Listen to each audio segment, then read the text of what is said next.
Bum, bum. Bum.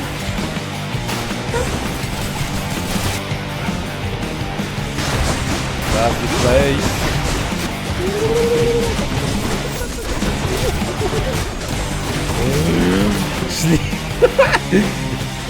No! No! I think I can do it. Hi! Okay. Banal. Hades is a dynamic, vibrant and incredibly well-crafted roguelike experience. The game offers solid gameplay mechanics and continuously expands as you play. That's the one thing that surprised me the most in this title. The never-ending progression. I have a soft spot for roguelikes, which you might not know since I haven't reviewed many of them on this channel. Still, my all-time favorites in the genre are Slay the Spire and Enter the Gungeon, both great creative titles. So naturally I wanted to check out the acclaimed Hades. This video provides a thorough and analytical look at Hades. I like to focus on every element of gameplay and narrative. So, by the end of this video you should be informed about Hades' numerous progression systems, gameplay mechanics, game's take on repetition, grind and RNG, and intricate ways in which said elements are interwoven with each other. Then I'll dive into Steam reviews, scouting for interesting user reviews and known game issues. Lastly, I will discuss achievements. The video is structured to start with the basics and progressively dive deeper as time goes on. Inevitably, I'll enter spoiler territory at some point, so this is your spoiler warning.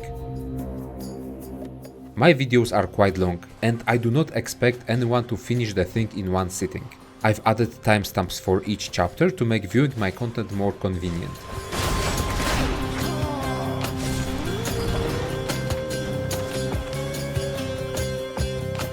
Let me invite you to my analysis of the legacy of the godlike roguelike. Let me see how creative I am.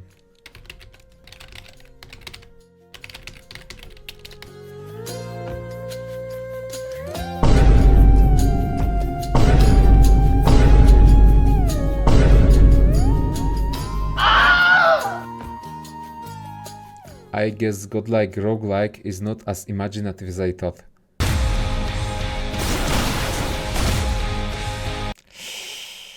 They even used it in the official trailer for the game. I really thought I was being clever with the title. Anyways, this is the late review, Hades.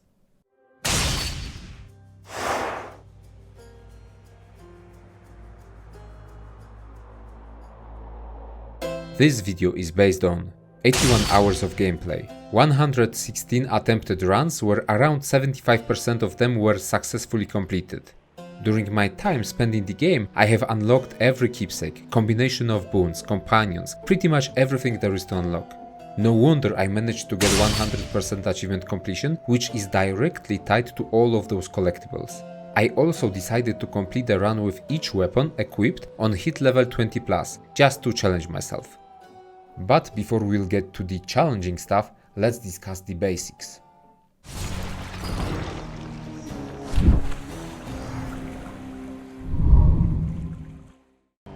Hades tells the story of Zagreus, the son of the titular god of the underworld. Zagreus goes through his teenager phase of godhood and rebels against his strict father. Tired of being trapped in the underworld, he decides to escape. The core roguelike element of the game, repetition, is embodied in Zagreus' relentless attempts to flee his father's realm. Each effort sees him climbing higher, slaying hordes of Hades' servants along the way.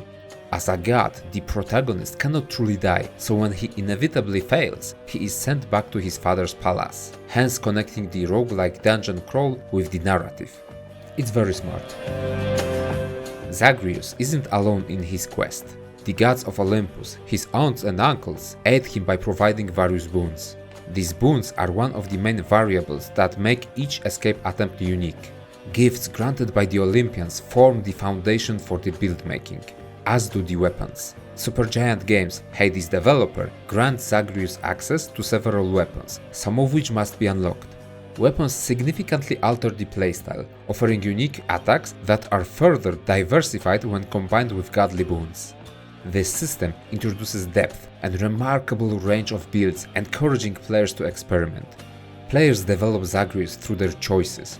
After clearing a room, players are usually presented with several options, with rewards displayed at the entrances to the next pathways. So players can choose to focus on strengthening their current boons or acquiring new ones. Alternatively, they might visit a shop, provided they've gathered enough gold. Some runs might even be dedicated to resource gathering.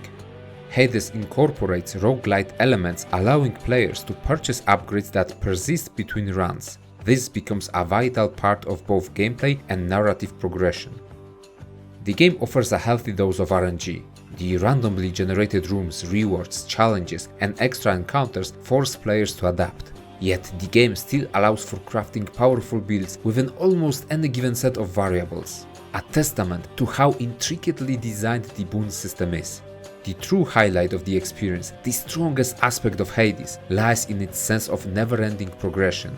It constantly introduces new challenges, goals, and fascinating ways of empowering Zagreus during each run. It expands the power fantasy. I will delve deeper into various progression systems in dedicated chapters, covering early, mid, and late game progression, pretty much discussing each mechanic as it's being shown in the game. Power progression is directly tied to the narrative. As Zagreus becomes a more skilled warrior, unlocking godly levels of combat expertise, he also deepens his relationships with his family. Multiple progression systems are so intricately woven into the game's fabric that they become inseparable, creating a cohesive experience, constantly redefining players' options as Zagreus' journey unfolds. The witty plot is enhanced by the game's art style. Hades is visually stunning with its cartoony graphics and vibrant environments, perfectly complementing the fast-paced combat. Each region of the underworlds features distinctive visual assets, whether it's the greenish ruined dungeons of Tartarus, the fiery bright depths of Asphodel, or the serene blue meadows of Elysium. The game maintains clarity in its environments, so if player gets caught in a trap, it's their own fault. However, this graphic clarity can be lost in the heat of intense encounters, where the action might turn more into bullet hell territory. The player's different abilities might also contribute to the on-screen clutter, making it challenging to keep track of everything at times.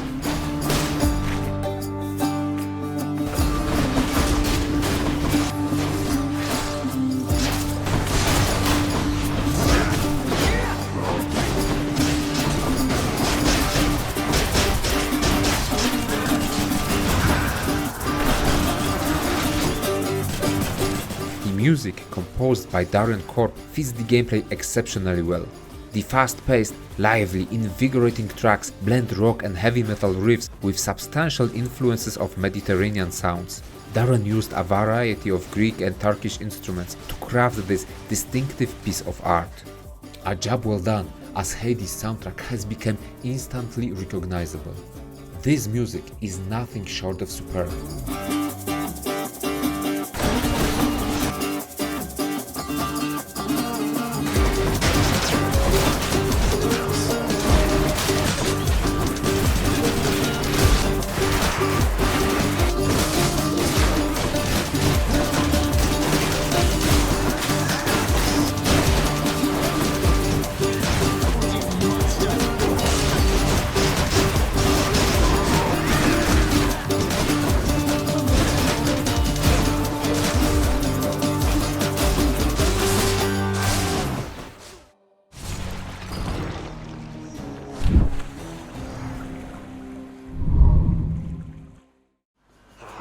The combat model in Hades revolves around fast-paced encounters, emphasizing precise dodging, accurate movement, and strategic positioning.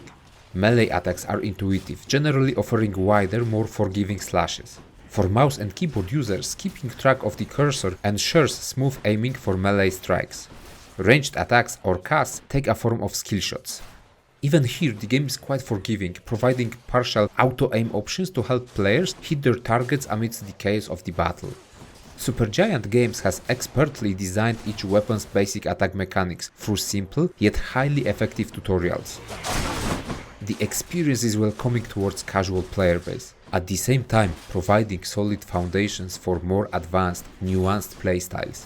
The straightforward mechanics encourage players to experiment and take full advantage of the gameplay systems. And it's done on purpose. Hades wants you to experiment and create OP builds. This system, designed to bend to players' will, allows casual gamers to pick whichever weapon boon combinations they want. Meanwhile, hardcore players can delve into an expansive range of options to min-max their builds and create imaginative setups. Hold attack to shoot rapidly, but you cannot power shot. I don't want the power shot. The deadliest bow of all. Okay, so let's break down the basics. Each run begins with a weapon choice. The infernal arms are structured to provide a regular attack, dash attack and so-called special. Additionally, there's a cast, an ability independent of weapon selection. That gives us 5 core combat options right from the start. Weapon choice offers the first layer of differentiation. Each infernal arm has unique attack patterns and mechanics. For instance, Stygius, the sword, has a triple hit combo, with the third strike being a thrust that deals more damage and pushes enemies away. Its special delivers a small area of effect strike. Coronact, the heart-seeking bow, excels at ranged combat with a bowstring mechanic. The longer the player charges an attack, the more powerful and far-reaching it becomes. Its special unleashes a barrage of arrows, covering a wide area but dealing less damage per shot. Aegis, the shield, introduces the Bull Rush ability. Quick clicks result in fast shield jabs, but holding the button allows Zagreus to block, hide behind the shield and then charge forward. This way the shield becomes a safe defensive option while still possessing strong offensive capabilities. Its special is Captain America's shield throw. Discovering and mastering these mechanics is intuitive and engaging. That's exactly what I want. Upgrading your infernal arm during a run with Daedalus Hammer expands available playstyles in a myriad of ways. Always, if I have a choice, I'm always going for an upgrade. It just changes the gameplay so much. Although the choice between 3 upgrades may not always fit your preferences, it encourages players to try new approaches. You can even ignore an upgrade's effect and stick to your preferred style. Daedalus Hammer upgrades typically focus on one aspect of a weapon. It can strengthen dash strike, make bow deal more damage in close quarters, or add a second arrow to your regular attack. Some upgrades can shift the focus to your special, turning it into your primary damage source. The Daedalus Hammer can significantly alter a weapon's playstyle. Okay. Now to fix up Spin this attack special becomes a shot that deals. I missed that. Done and done. Okay, that's nice. And now the greatest thing. During runs, players can find another Daedalus Hammer. Guess what? The upgrades tag with each other. It can result in truly overpowered builds, creating excitement and driving player engagement. For example, you could combine ricocheting arrows with triple shot, creating a true mayhem. Players can enhance their shield throw to target more enemies and later, with a little bit of luck, add an upgrade that damages enemies near Zagreus when he catches his shield. The possibilities, man, the possibilities. Special dash strike deals 60% plus 60% damage added to attack sequence. Of course, because I'm dashing all the time. Hades introduces even more options for weapon progression, but I'll discuss them later in another chapter. For now, we've established that weapons form the foundation of each run, the first meaningful choice. Players further refine their builds through boons and weapon upgrades. I'll dive into the boon system in detail during the Olympians chapter, but for now, it's important to note that boons not only add new mechanics, inherently they enhance the same basics of the combat system: attack, dash, special, cast. It's beautiful. It all comes down to the principles of Hades gameplay. As an example of constantly expanding gameplay horizons, Supergiant Games gives players one more combat option, albeit a little bit later from the first ones. The Call is an ultimate type ability directly tied to a god. It represents a direct aid given to Zagreus by one of the Olympians. Developers choose to integrate this option to the regular gameplay after giving players few runs to get accommodated with the basics. It showcases this precisely crafted learning curve and careful pacing in introducing new mechanics into the game. The call is tied to God Gauge, a meter that fills during combat. Players can choose to use part of the meter for a moderately powered aid or wait until it's full for the ultimate version of the call. Even here, the game offers choices. Combat in Hades is deeply satisfying. It can be fast and chaotic, but thanks to responsive, precise controls, it remains manageable. The top-down camera helps maintain awareness of surroundings, making it easier to track incoming projectiles and enemy movement. However, the camera also has its flaws. The slightly tilted perspective can throw off some players while aiming ranged skill shots. Thankfully, developers provided support in form of auto-aim and partial auto-aim options. Another issue arises when there are too many enemies on screen. The flashy clutter of attacks and abilities sometimes makes the situation hard to read. I ought to have left them all in Erebus. Each encounter consists of several waves of enemies. Opponents use their own characteristic attacks. The pool of combat abilities per enemy type is rather narrow. This way, players know exactly what to expect from specific foes. From ringers, massive ghostly hands that immobilize Zagreus, to satyrs launching poison darts, or running burial urns that set off a minefield on the combat area. The concept of each enemy is easy to grasp. It's the mixture of them that makes things interesting. Encounters take place in medium-sized arenas or small rooms. These areas are often filled with traps or destructible elements that can damage nearby foes. The confined spaces and fast-paced combat makes fights brief but intense. As player unlocks more progression systems, Hades continuously expands its variety of engagement options. For instance, players can unlock bonuses for striking enemies from behind, or for stacking two different status effects. Hades offers a world of possibilities.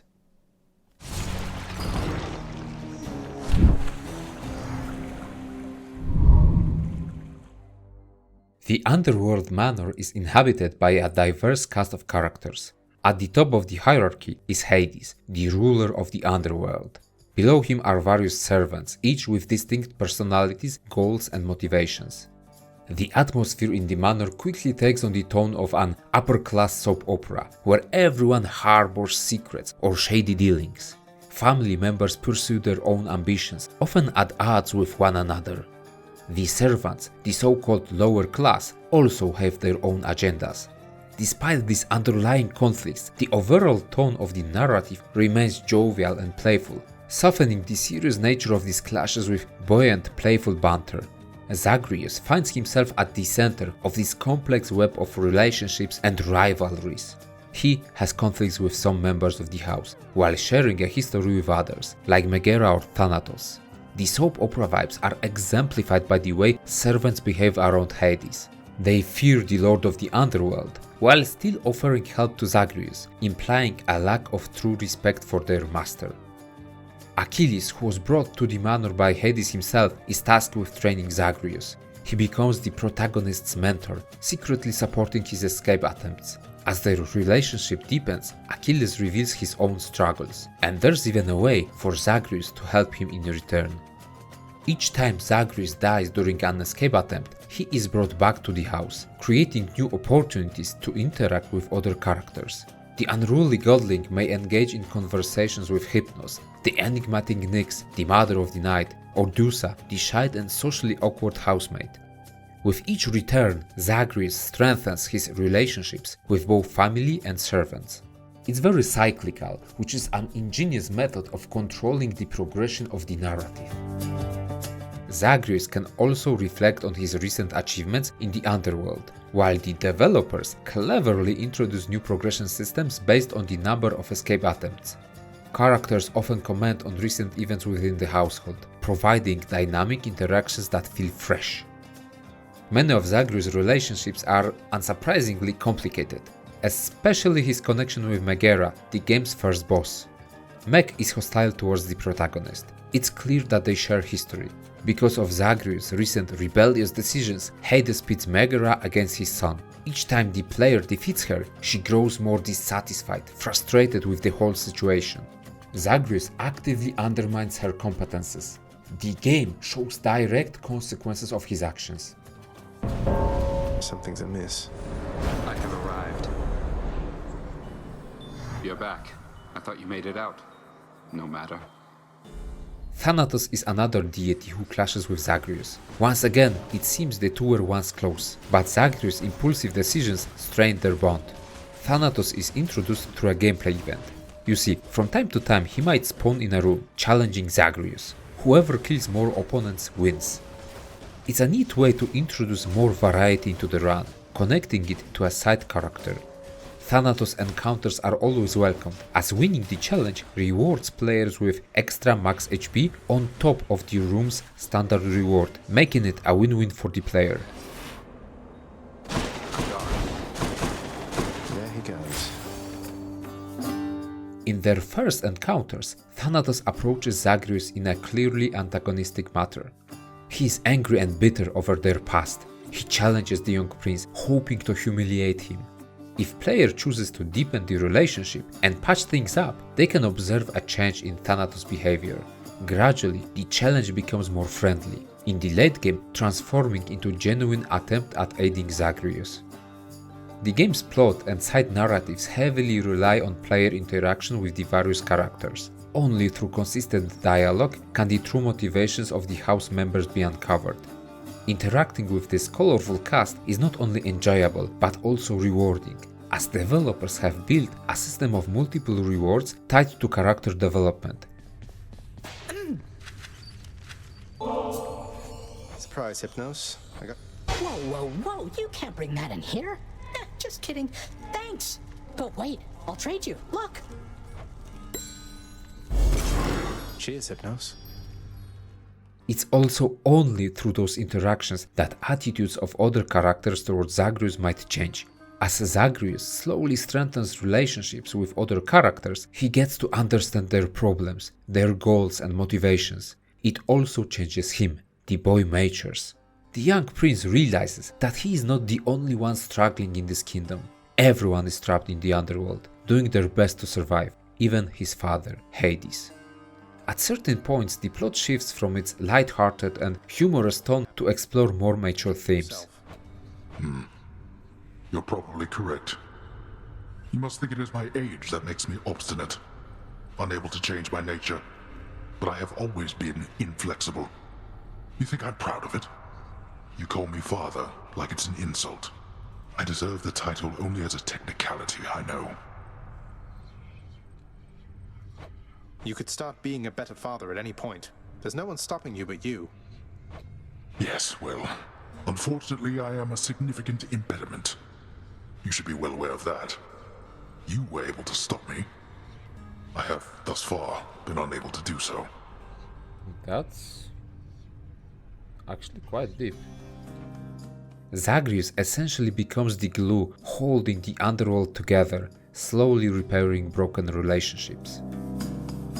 It's also a neat commentary about broken and distant families. It's hard to repair some relationships, but to even start doing so, one person has to be willing to do the heavy lifting. Then, only through tedious, relentless effort, it's possible to start influencing a change. Over time, that effort can inspire others to meet you halfway, and eventually, this change will take root and flourish. I believe that's the core message of this story. I'll dive deeper into the actual story progression, event by event, throughout the remainder of this video.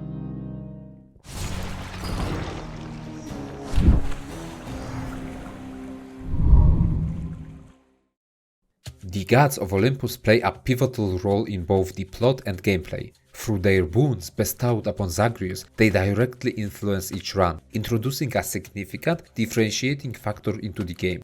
Boons are major empowerments. They become the foundation of various builds, opening a wide range of opportunities based on a healthy mix of RNG and players' decision making.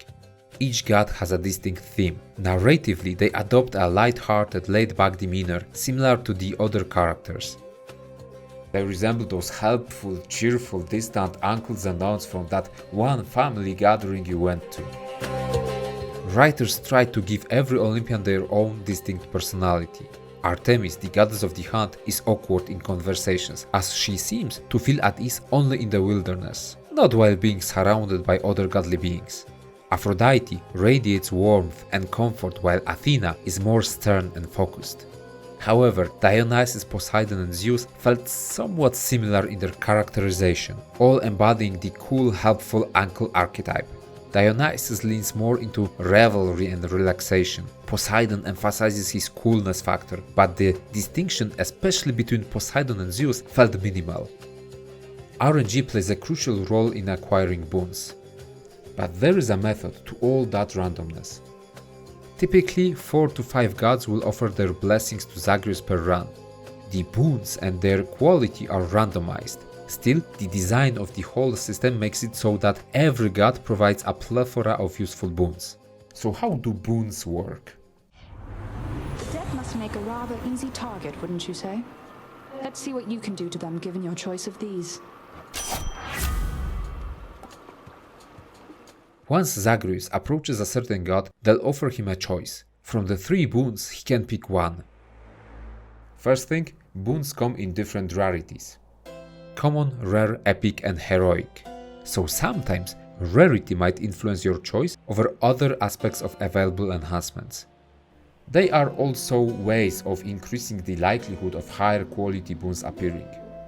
Then we have this distinction of boons that enhance major combat options. I mean the regular attack, dash, special cast and call. These core abilities are treated with priority. Most gods provide boons, adding new effects to said actions. In case of primary combat abilities, boons do not stack. Once player takes, let's say, Zeus boon enhancing special, if they want to take other gods boon to special, they have to get rid of previous enhancement. There is this little mechanic of exchanging boons to their equivalent offered by other gods with the benefit of its quality being increased. At this point, this is just a small additional layer of depth, still a very welcomed one.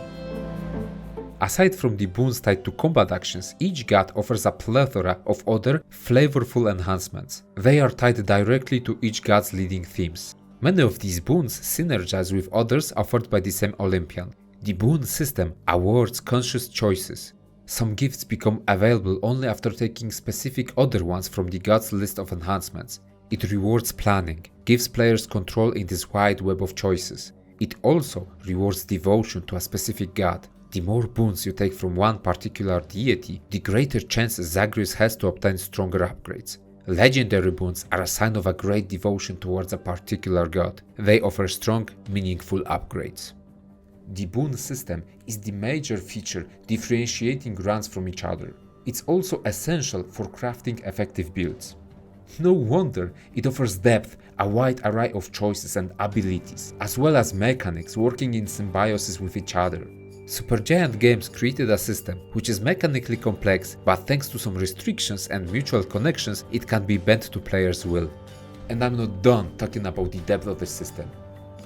You see, players who collect boons from 2 different gods may unlock a duo boon, a potent enhancement that combines the strengths of both deities, adding even more complexity to the gameplay. And yeah, boons can be leveled up thanks to Poms of Power, increasing their numerical strength. Moreover, certain boons work differently depending on which weapon Zagreus wields. For instance, Dionysus' Hangover effect is great for weapons with fast attacks, while Ares' Doom effect isn't as effective on the same type of weapon. Combining boons, weapons, and Daedalus Hammer upgrades introduces another strategic layer to build crafting. That's me. I try to stay out of her way. You attack from... That's so cool. But don't worry. It doesn't mean that the game is too complex for the casual Joe. Not at all. The beauty of this system is that boons work perfectly fine whatever player does. The more technical side is reserved for higher difficulties. That's where it truly shines.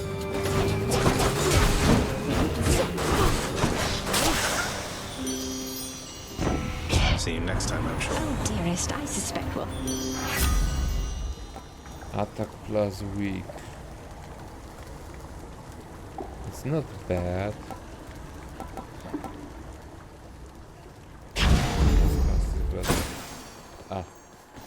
weapon upgrade. Now that the boon system is thoroughly explained, let's dive into the gods and their gifts. Hades features a pantheon of 9 Olympian gods who offer their aid. There's also one hidden god who will be included on this list. Let's start with Zeus. Here on Olympus, nephew, we take care of one another and support each other. Quite unlike how it must be there in your father's grim domain. No wonder you intend to leave.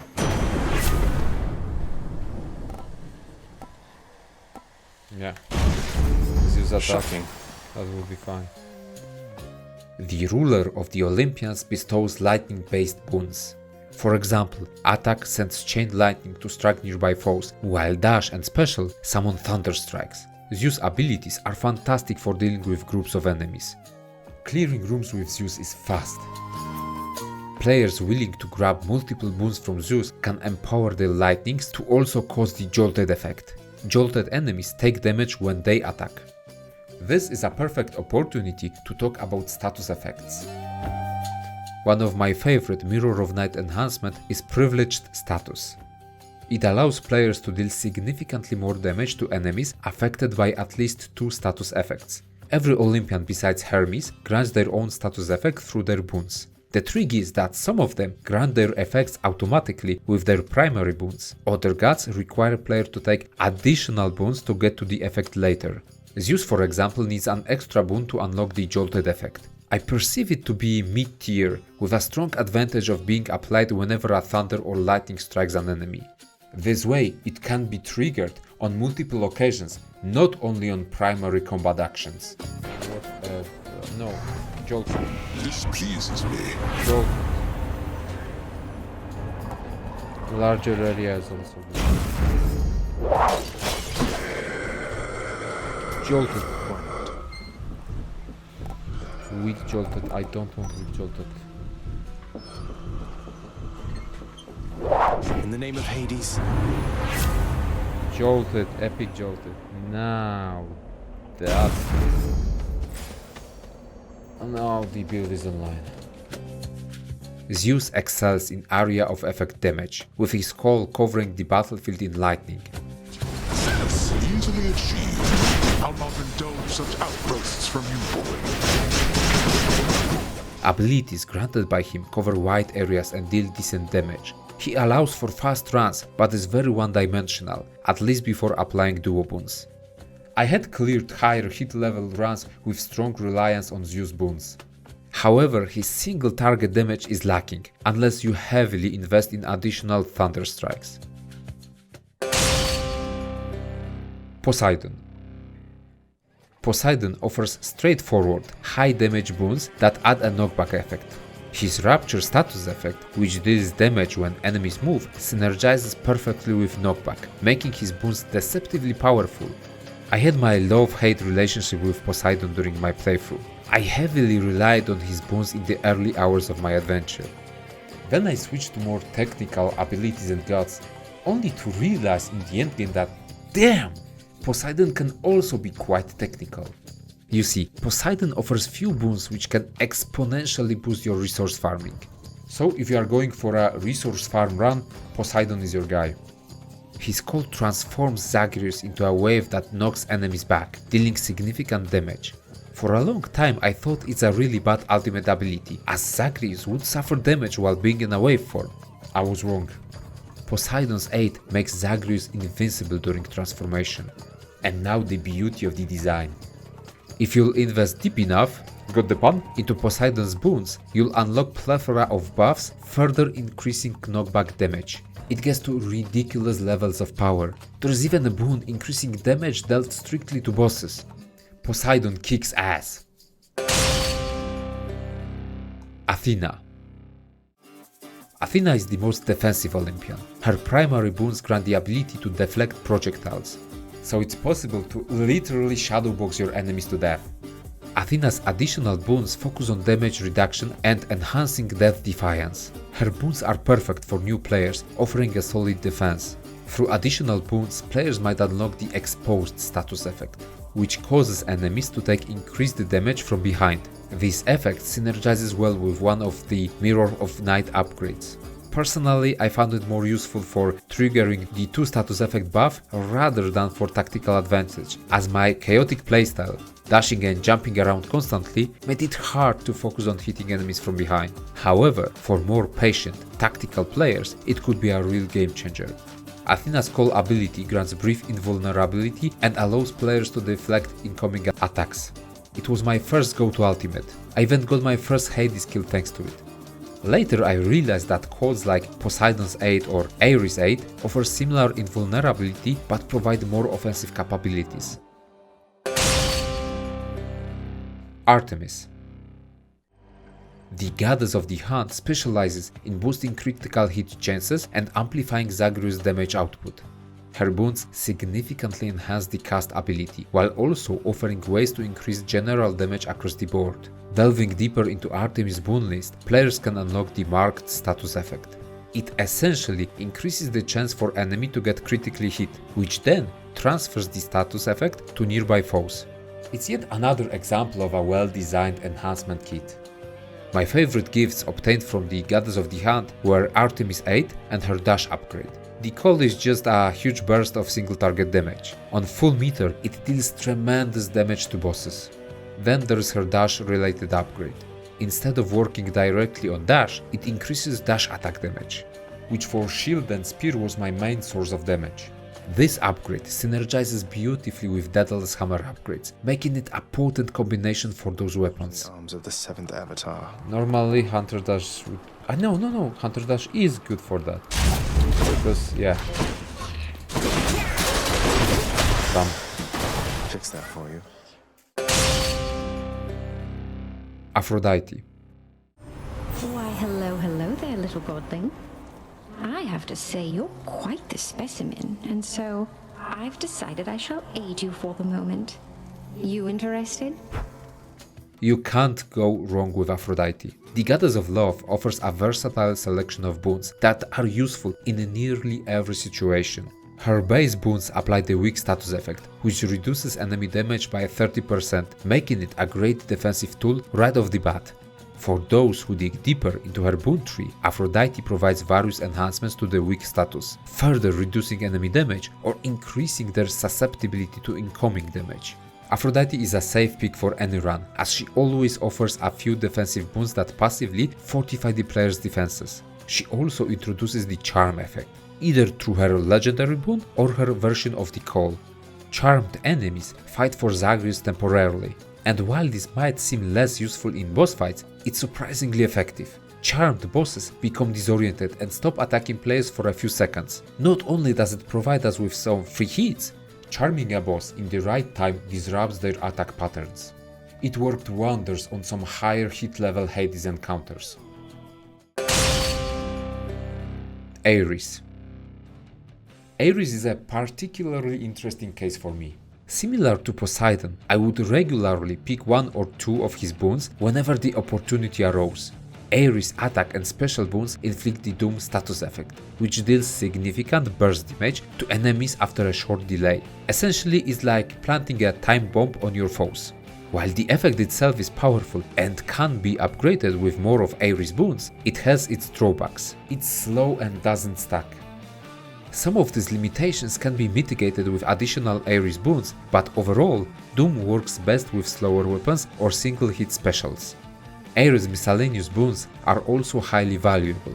The flat damage increase to attack, special and cast is exceptional, and he can also boost your damage after using Death Defiance. It's the blade rifts that were an issue for me. You see, on cast, dash and call, Ares summons this spinning deadly vortex of blades. It looks great, deals fast damage as long as enemies are within its reach, but it doesn't add any status effect. During most of my playtime, I was so focused on optimizing my builds into this double status effect bonus that I neglected Blade Rifts in its entirety. Truth is, Blade Rifts are an incredibly strong burst damage option. During my late game runs, I began experimenting with this mechanic and found out that properly placing a few rifts could melt enemies, even inflicting significant damage on bosses. What's even more, Ares offers many new boons which further strengthen Blade Rifts. Bah! Duo Boons can expand the deadly possibilities even more. The Call turns player into a Blade Rift, making them invulnerable for a moment. The Call retains all of the other bonuses reserved for Blade Rifts. It can get incredibly strong. Dionysus. Dionysus pairs exceptionally well with builds that focus on fast attacks. His basic boons apply the Hangover status effect, which is essentially a poison that deals damage over time. Hangover can stack up to 5 times, making it particularly effective with rapid attacks. I also found this effect useful for reliably triggering privilege status on enemies. Many of Dionysus' boons further amplify Hangover's offensive potential. The God of Wine offers a versatile set of abilities, as he can increase max HP, provide HP regeneration, and even assist with resource collection, notably Nectar. Dionysus' cast has a unique spin, covering a large area in fog that damages and interrupts enemies. Several duo boons can significantly enhance the power of this fog. The main drawback on Hangover boons is that they don't increase the base damage of abilities, forcing players to rely heavily on the damage over time effect. I'm also uncertain how different sources of Hangover stack with each other, so I typically only picked one boon that inflicted this status effect. Hermes. Hermes is the support god. While he doesn't apply his own status effect, he can still augment Zagreus' primary abilities without conflicting with other gods' major boons. As expected, Hermes focuses on speed and mobility. He can accelerate Zagreus' attack, special or cast speeds, provide extra consecutive dashes, or even boost dodge chance while offering slight HP recovery. For me, Hermes' most valuable contribution was enhancing my dash capabilities, increasing attack speed, and providing the fantastic boon that grants additional obols every time I enter the room. This one is a game changer. Demeter. Last time I felt a chill like this was on the surface. But who? Well, one way to find out. Then, in the name of Hades, Olympus, I accept this message. I understand, young Zagreus, that you would seek to leave that bitter darkness for this bitter cold. Quite honestly, I fail to see why. But I'll aid. Demeter is the final Olympian Zagreus encounters, only appearing after his first victory over Hades. Demeter's boons apply the Chill status effect to her major abilities without needing further investment. Chill slows down enemies and can stack up to 10 times. Similar to Dionysus, Demeter is a convenient choice for triggering bonus damage for having multiple status effects. All of her core abilities, except for cast, inflict chill and boost damage. Sure, chill by itself doesn't deal damage, but you could crank up its offensive potential through additional Demeter boons.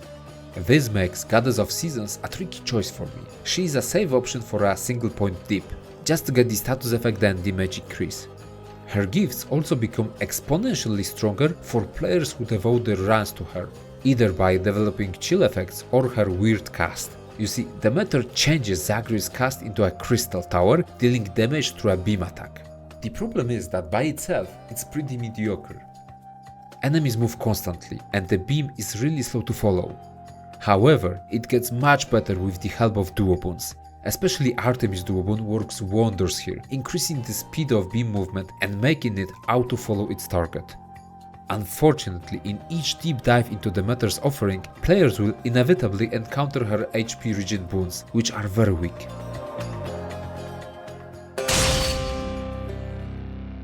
Chaos.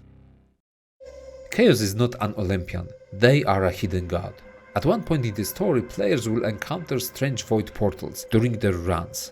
After sacrificing a portion of their health, they can enter Chaos Realm. Chaos operates differently from other gods, offering challenge boons. These boons provide powerful passive effects that activate once the player completes a specific task. Chaos boons vary widely, enhancing HP, attack damage, special damage, dash attack power, or even increasing gold and resource gains. They can also grant additional cast charges or even a new Death Defiance charge, just for the low price of enduring a disadvantage assigned to your boon. I mean, Chaos presents a world of possibilities. Special Dash Strike. Oh, chamber rewards previews are hidden, but I will have dash strike.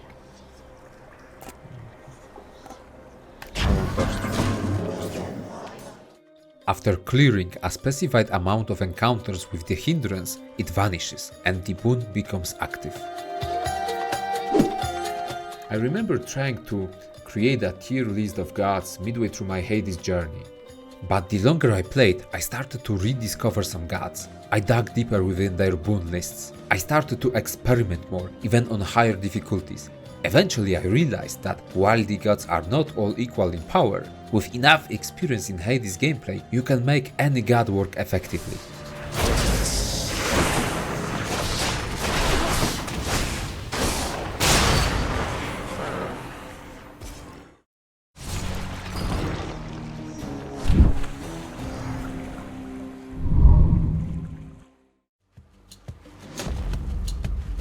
Goodbye, Father. The first few runs acquaint players with the mechanics and rules of Hades. Gamers are going to use their first few chthonic keys to unlock the bow, shield and spear from the arsenal of infernal arms. These represent the first small steps in navigating the game's progression systems. Simultaneously, players will steadily grasp the basics of combat, focusing on advancing through the various levels of the underworld. Defeating Magera in Tartarus, stepping into Asphodel for the first time, dying few times on the Barge of Death, then slowly approaching the Bone Hydra. Players will inevitably reach Elysium, which becomes a particularly difficult zone for the newcomers, with its recharging traps, exalted enemies that utilize different combat styles, and the daunting two-boss encounter at its final chamber. Me if you dare, blackguard. Either way, I shall crush you. Elysium hits hard. Going back to chthonic keys is the abundance of resources and various room icons that might be the first headache for the players. Newcomers have to learn different symbols representing rewards for clearing rooms. Let's start with the resources. Gems and Night Essence are responsible for upgrades that occur between runs, enabling long-term progression. Gems are used to upgrade both the underworld and the house. In the future, gems will also unlock new gameplay features. Night Essence, on the other hand, is mostly tied to enhancing Zagreus' abilities through the Mirror of Night. This artifact, given to Zagreus by Nyx, allows players to spend Night Essence on passive upgrades that improve Zagreus' combat capabilities. More damage, health, starting gold and more. The first tiers of upgrades are fairly straightforward. New tiers are unlocked thanks to chthonic keys. Keys unlock weapons and Mirror of Night tiers, making them useful in the early stages of the game. However, most upgrades that require keys don't demand money, so this resource quickly becomes less valuable. Keep this in mind, as we'll revisit the idea of resources becoming redundant in many games, and how Hades smartly addresses the issue later on. Opals represent the game's gold, a resource tied specifically to each run, allowing for trading and buying upgrades inside that one specific run. Opals gets resetted each escape attempt. Speaking of money, Hades offers various ways of spending it. There are Wells of Charon, a small stations which can spawn in rooms from time to time, offering mostly temporary buffs for Zagreus. These wells can also provide more meaningful enhancements or replenish lost health. I found the temporary stuff to be a waste of money. Charon himself also sets up shop throughout the underworld, where spending opals becomes far more consequential. Charon offers new boons, Palms of Power. If player missed a Daedalus Hammer upgrade, it also has a chance of spawning in the shop. So let's recap the progression mechanics unlocked in the early game. First, players progress further in each escape attempt, reaching new levels of the underworld and getting closer to the final boss. Meanwhile, they unlock new weapons and become more familiar with the game mechanics. Then there's the Mirror of Night upgrades, which give players a tangible edge for their next run. More health makes things easier, so does Death Defiance, a mechanic which revives Zagreus with a portion of HP upon death, burning the Death Defiance usage in the process.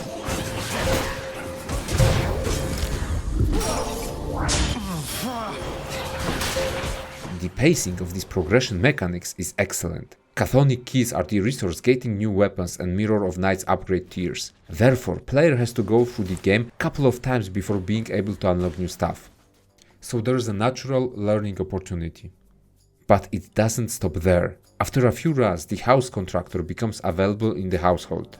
This NPC primarily deals in gems, allowing player to add new rooms to the underworld or repair and upgrade the homestead. The contractor introduces a new progression path that complements the Mirror of Night upgrades, making each run progressively easier for Zagreus. Additionally, the contractor offers cosmetic upgrades for the house, allowing players to customize the manor to their taste. This feature also acts as useful sink for excess gems. Work approved. If Achilles is going to stand around eternally, it might as well take place on something soft. Another, more regular wave of progression strikes with each consecutive run. Players will realize that new monsters start to appear where they weren't before. The roster of enemies assigned to each level of the underworld is pretty narrow at first, but expands with subsequent runs. This is a common feature in roguelikes. Start with easier enemies and as players grow stronger, introduce tougher opponents. The Call, the ultimate type ability, is also added to the mix couple of runs after Zagreus' first venture into the underworld depths.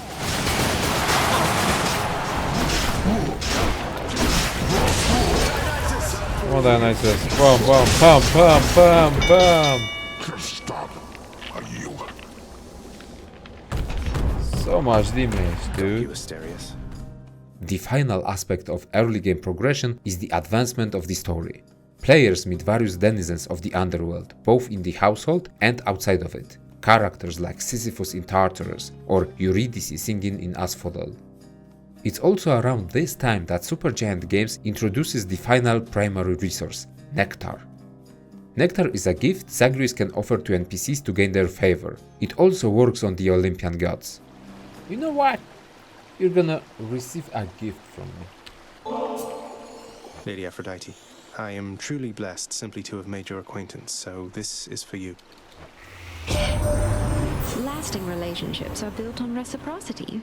So if you lavish me with gifts, why, what am I to do but give you something in return?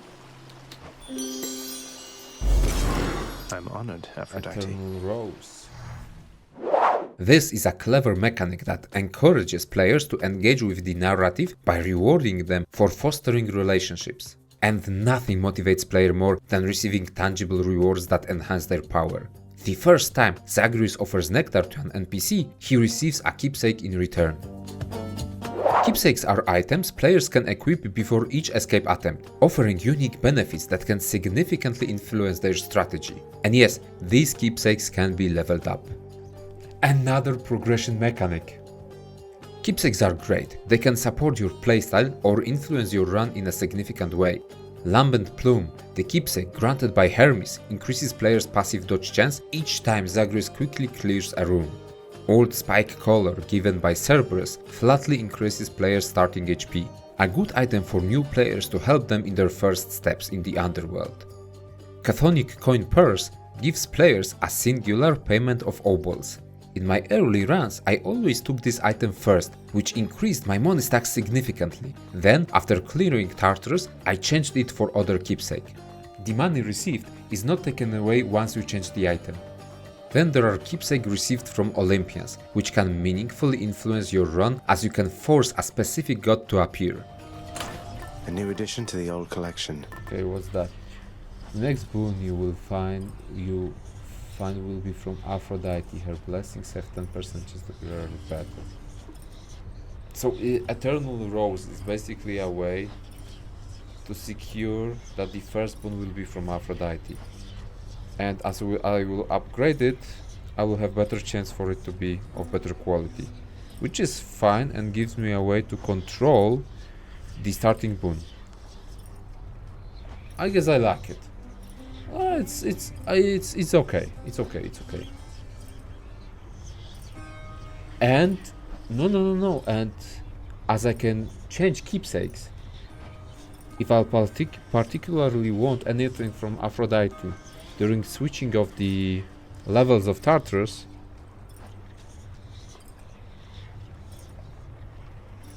I can secure. I'm increasing my chances of getting what I want. That's really good.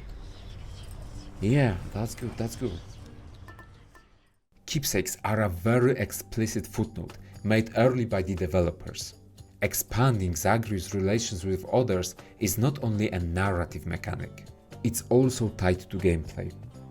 It's just brilliant. The game expects you to develop those relations. Keep gifting nectar, explore motivations.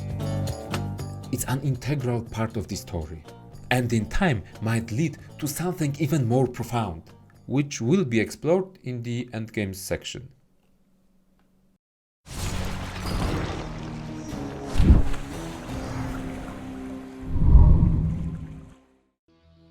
Midgame happens when players start showing some proficiency in Hades, reliably reaching higher levels of the underworld. By higher levels I mean at least Elysium. Early game is not a long stretch of time, it's a few runs. It's important to note that the labels early, mid and late game are my own designations. I've created them to better structure this video based on my own experiences.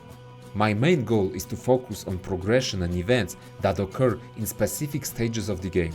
So you might disagree with my assessment of what defines early, mid or late game, and that's perfectly fine. Elysium proved to be a small bump on my progression towards leaving the underworld. The combination of exalted warriors using various combo strings and dropping a soul that needs to be destroyed before reforming, plus the abundance of traps made it tricky. The orange eggs, glaives that fire huge purple arrows, and animated armor statues attacking Zagreus when he gets too close all contribute to the chaos. And then, the dual boss fight at the end of the zone felt overwhelming at first. I would define midgame as the period of several runs it took me to master Elysium, and then progress through the last zone until I managed to kill Hades for the first time. Midgame is when players start to develop a solid understanding of the game's core mechanics. They recognize various icons appearing in their runs and start to consciously plan their routes. During this phase, the pace of introducing new mechanics slows down, and the developers take time to expand upon the existing systems. The Mirror of Night becomes the essential source of consistent, meaningful upgrades for Zagreus. Players unlock new, more powerful tiers of enhancements, further incentivizing the collection of darkness. The Mirror of Night expands not only with additional tiers of upgrades, but also introduces an entirely new second list of enhancements. These alternate bonuses work in opposition to their counterparts in the same slot, offering players options when preparing for each run. The choices made here can directly influence your playstyle. It's a bit embarrassing to admit, but I discovered the second row of mirror enhancements after 60, maybe 70 hours in the game. Finding it was quite a surprise. Okay, mirror.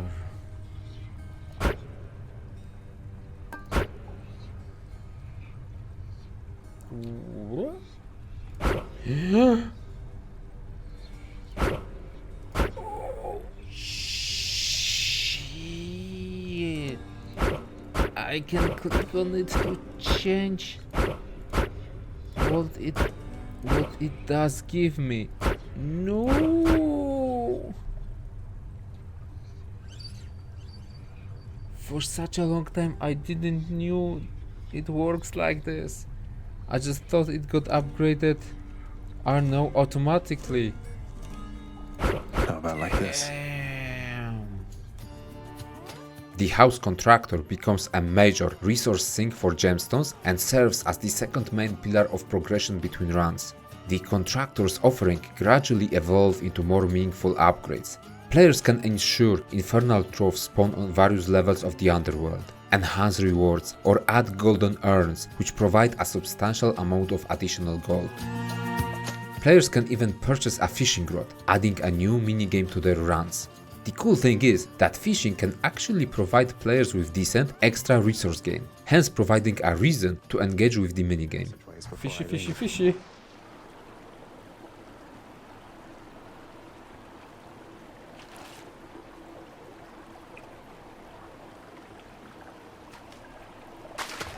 Got a bite. Ah, Scupper, you thought I wasn't looking, eh? During midgame, another new NPC appears in the household, the Wretched Broker. This shade allows players to exchange resources and offers a special deal each time Zagreus visits the house. For now, these special offers are the most interesting aspect of the broker. While the wretched broker may seem minor early on, his importance grows later in the playthrough. Developers help players to organize all that vast knowledge being unleashed upon them through the Codex. A gift from Achilles, the Codex is sort of a journal where Zagreus collects all of the useful information. It stores notes about each zone, characters, gods, enemies, bosses, or even boons given by each entity. From a gameplay perspective, it's mostly useful for tracking nectar progression with each character and reviewing boons and the prerequisites for more advanced upgrades. Mid-game also introduces chaos and rooms with 2 boons into the game, both very desired and valuable. Double boons. And I guess I'm gonna take Aphrodite. Looks like I've got a choice to make. Why, thank you, love.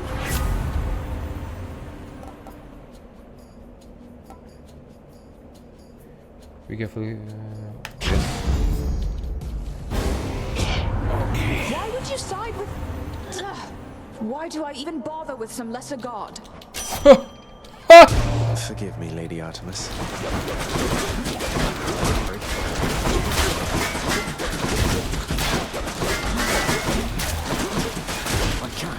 Bam. Lesser Alright, god, huh? I'm going to forgive you now, I guess. No need to beg. You just think twice next time, okay?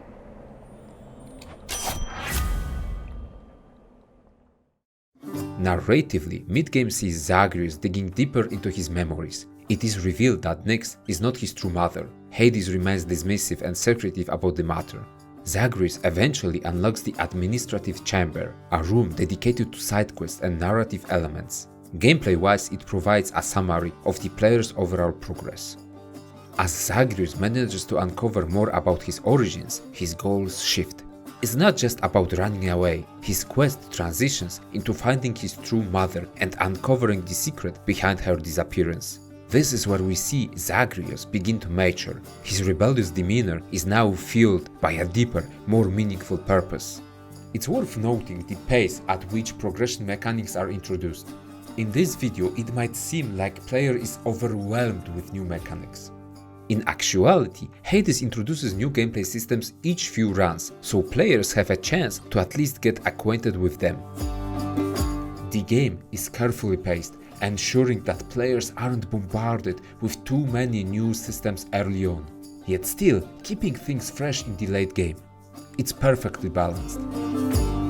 With the gradually growing pool of enemies, developers made sure that boss encounters don't feel stale.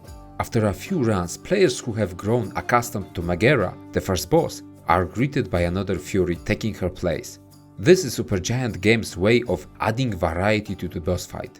The second boss, the Bone Hydra, also spices up the combat by using different heads, each with unique abilities. Unfortunately, the last 2 boss encounters don't offer as much variety to shake up the dungeon crawl. Speaking of which, let's analyze the dungeon crawl of Hades.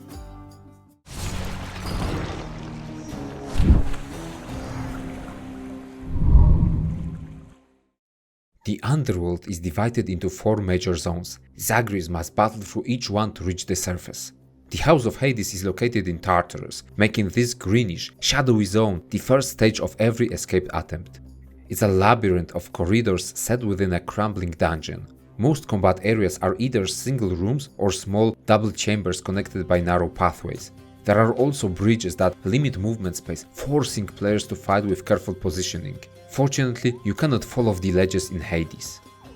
Tartarus introduces environmental traps in the form of pressure plates and explosive barrels. These hazards are predictable and relatively easy to avoid. As an introductory zone, Tartarus features straightforward enemies.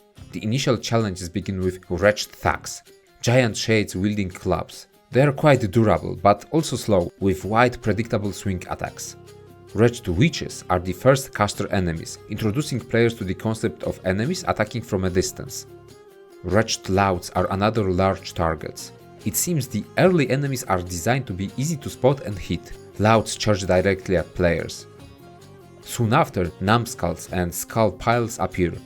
Numbskulls are weak individually, but their strength lies in overwhelming numbers. and skull piles spawn more of them, intensifying the fight. Then wretched pests start to appear. They can significantly influence players' movement as they place mines on the combat arena, making them one of the more influential foes in Tartarus. Ringers immobilize players with their strong grip, dealing damage, while brimstones introduce the concept of targeted beam attacks. Overall, enemies in Tartarus are designed to present basic attack patterns, rarely posing a significant threat. There are 3 possible mini-boss encounters in this zone. Players have to either fight against 2 armored skeleton bombers, which are just regular enemies in Asphodel, the second zone. Then there is Wretched Sneak, a fast opponent that hurls projectiles in rapid succession while constantly teleporting around the arena, a very inconvenient opponent for slower builds. The last one is Doomstone, a large amalgamation of stones, skulls and crystals. It spawns smaller fragments and links itself to them with beam that deals damage. Players can choose to destroy the fragments or focus on the main target.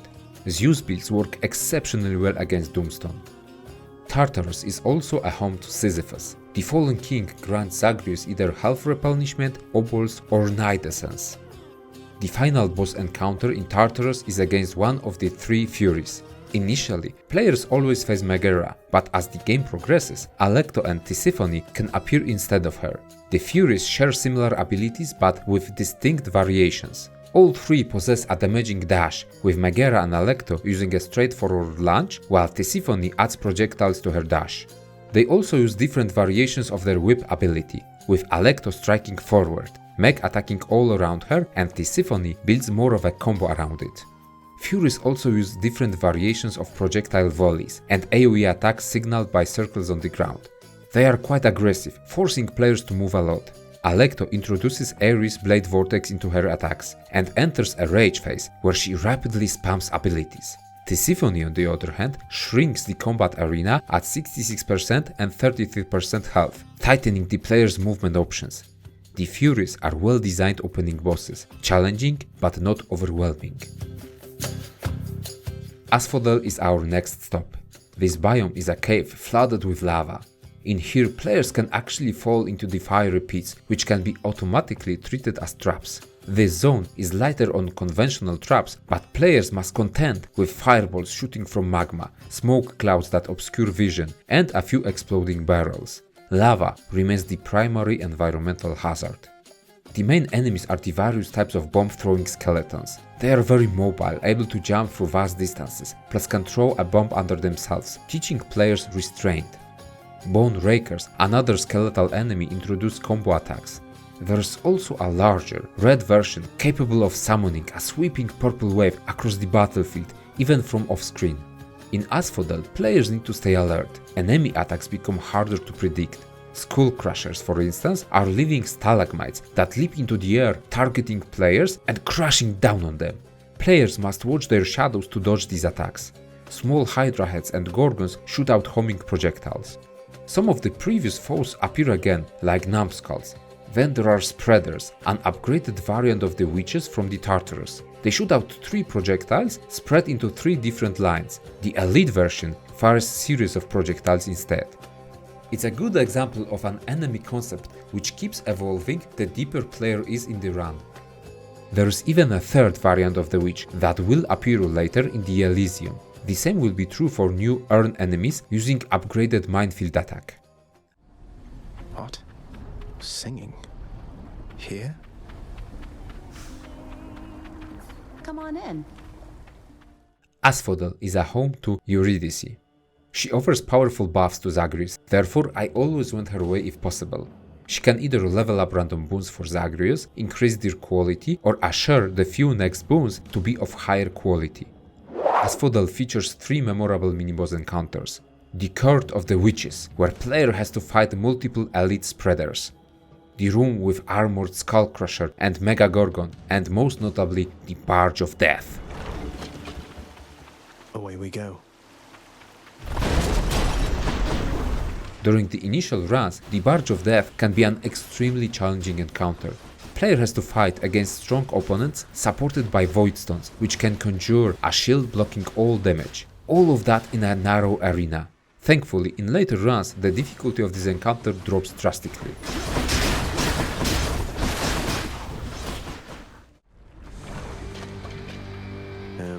Hello? Oh, great. The Bone Hydra is the main boss of this zone. The major differentiating factor here is that there are few types of Hydra heads, each using different abilities. One of them will be the main head, while others will spawn at 66% and 33% of main head HP. Support heads can either summon smaller skeletons, cast fireballs, fire homing projectiles, or shoot out 3 purple damaging waves. The main Hydra progressively unlocks stronger attacks as its health decreases. While the spawning of smaller Hydras might seem very chaotic, especially when they all start to use their abilities at the same time, if player acts fast and gets rid of them in a timely manner, then this boss becomes the easiest. Athena's deflection mechanic can make the bullet hell moments of the encounter much easier.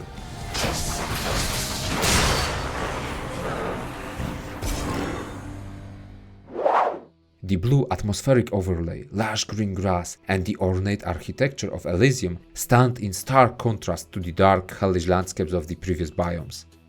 Elysium gives this ethereal vibe. This is a home to the greatest heroes of the Greek world, the eternal paradise. This sense of grandeur is reflected in the enemies that inhabit this realm. The exalted soldiers are the core of the Elysium's defenses. They wield various weapons, each altering their attack patterns, but they all share a common trait. After being killed, they release their souls, which attempt to reform into new bodies, essentially respawning the soldier. Damn it, one's come back. These enemies can perform combo melee attacks mixed with long-range projectiles. Exalted strongbows take aim at the player, and after a brief charge, launch fast sniper shots. Breaking line of sight is the safest way to avoid these lethal arrows. Voidstones come back as proper support units. The problem arises when they cast invulnerability on the exalted souls, as it takes out the opportunity to interrupt them from reforming. Soul catchers, large purple orbs, endlessly spawn waves of butterflies. While not the highest priority targets, they can be a constant nuisance. Chariots and flame wheels charge relentlessly at the player. Flame wheels are particularly frustrating for melee builds, as they explode upon contact or death, making close combat hazardous. The splitters are the final form of the witch. They launch one large projectile, which then splits into multiple smaller ones. Fights in Elysium can be chaotic. Player is constantly challenged to keep track of the enemies and their abilities. The environmental traps only add to the complexity. Huge glaives regularly launch projectiles across the whole arena. Then there are the orange phoenix eggs, which can explode once damaged. The most troublesome trap in my experience is the armored statues that attack nearby targets. Interestingly, all of these traps can be turned against enemies. Athena's deflection boons can even reflect the glaive projectiles, making the battlefield work in your favor. In this seemingly serene yet very dangerous place resides Patroclus. He may appear during certain runs, offering rewards. However, I found his offering to be underwhelming, with the only useful enhancement being the full recovery of all death defiances. The other options are rather negligible. Elysium has only 2 mini-boss encounters. One involves a battle against Asterius, the Minotaur, who is also one of the main bosses of this zone. If players defeat him before the final boss fight, he will begin that encounter with slightly reduced health. The other mini-boss encounter is the fight against the enhanced Soul Catcher. Soul-sucking butterflies. This is a DPS check.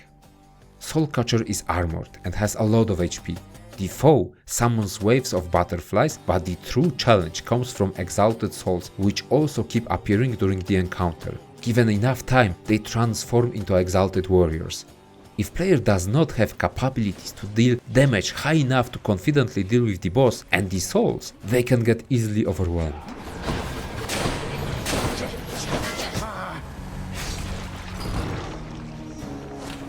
This encounter made me question whether I had sufficient damage output each time before entering miniboss room in Elysium.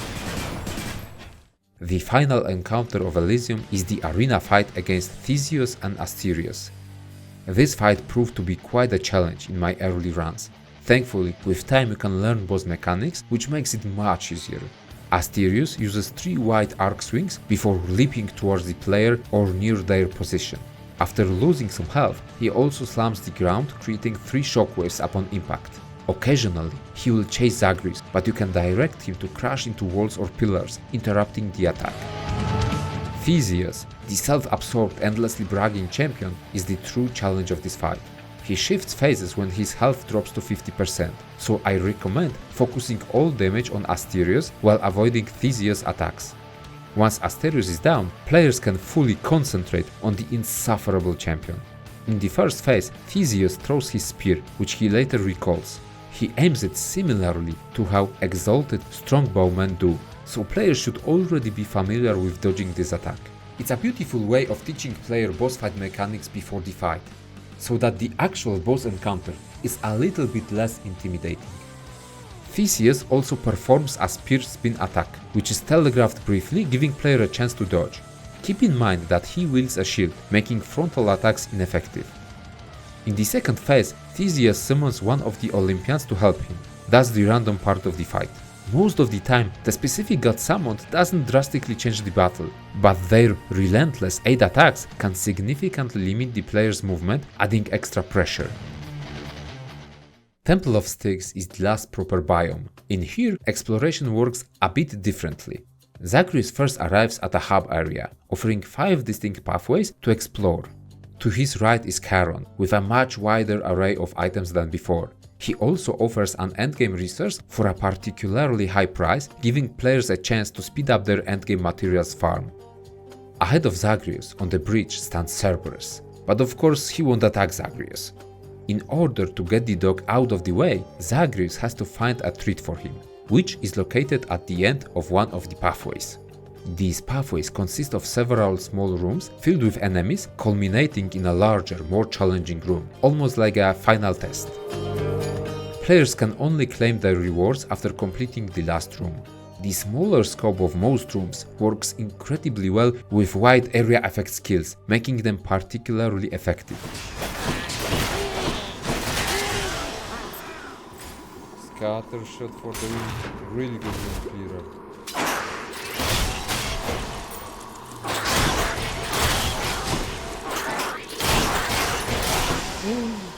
I just realized what I'm doing. Whenever a foe dies, it inflicts weak and deals damage. Oh shit, right? Weak afflicted foes are more susceptible to damage, okay. After you take damage... Oh! When foes are slain, they damage nearby foes and inflict weak. Holy shit, this is such a good thing with the chain shot. Traps in this biome mainly consist of spinning chainsaw plates launching regularly, and guillotines that either activate automatically or trigger by stepping on pressure plates. The primary theme of this biome, and its main source of frustration, is poison. Each room contains at least one Mandragora curing pool. Once poisoned, players must quickly cure themselves, or the poison will take away their health for a considerable amount of time. Styx poison is spread not only through vents in the floors, but also, and maybe mostly, through enemies. Huge rats create poisonous pools, which are especially troublesome for melee-focused characters. These rats spawn the pools both when damaged and upon death, making it easy to accidentally step into them. My most hated enemies in the entire game are the Satyr cultists, who fire rapid poison-tipped darts. Armored versions of these are even more infuriating. I hate satyrs. Temple of Styx presents the final version of 2 enemy archetypes. Boulders, which are pretty much bigger vases, launch 2 bombs at Zagreus' location. Snakestone is the final version of previous stone enemies, this time shooting multiple lasers that follow the player. Usually at this time, your build should be pretty powerful on its own, so with a little bit of luck, you can find a treat for Cerberus and ignore the rest of the pathways. But man, I couldn't ignore the possibility of getting even stronger. If you've upgraded your golden vases to the maximum level, there's a lot of extra gold hidden in those small rooms of the Temple of Styx. The developers provide various ways of rewarding players for clearing multiple pathways. The mini-boss encounters all take place in their designated rooms, whether it's the comical tiny vermin, stronger version of the vase bomber, or the dreaded mega satyr. At this point in time, they should be at least manageable. just pay attention to the poison. After leaving Temple of Styx, Zagreus finally reaches the surface. One final challenge awaits, the fight against Hades. No, you're going home, not me. This is a two-phase boss fight. Hades uses a wide array of abilities, including vanishing to prepare a surprise sneak attack. His melee combos consist of short strikes, sometimes mixed with a spear spin or thrust attack.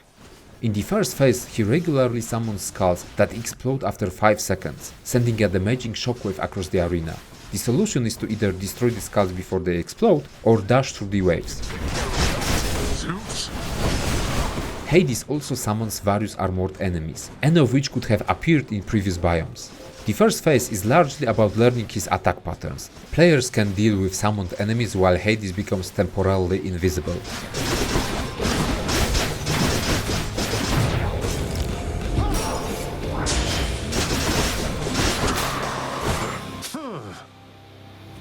The second phase becomes once Hades' health is fully depleted.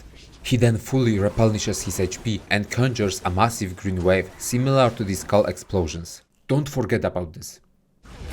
You asked for this. In this phase, there are no more regular biome enemies, but Hades enhances his combo string with new attacks and summons more skulls. At this point, Hades fights more aggressively. He conjures massive spectral vases, which when damaged, spawn pools of ghostly hands. If Zagreus steps into these, he will be immobilized and damaged. This mechanic pairs perfectly with Hades' powerful laser beam attack. You see, from time to time, Hades thrusts his spear into the ground, summoning 3 energy beams that slowly follow Zagreus. If you get trapped by the hands at the same time, you are going to get hurt. A lot. As the fight progresses, Hades begins to cast stronger versions of his beam attack, summoning more beams that move much faster. Towards the end of the battle, the only reliable way to avoid these beams is by hiding behind stone pillars. This is by far the most complex boss fight in the game. Continuous runs make it more manageable as players gradually master Hades' attack patterns. However, even with practice, players must remain cautious, as the beam attack can quickly kill an unprepared Zagreus. In general, a solid design.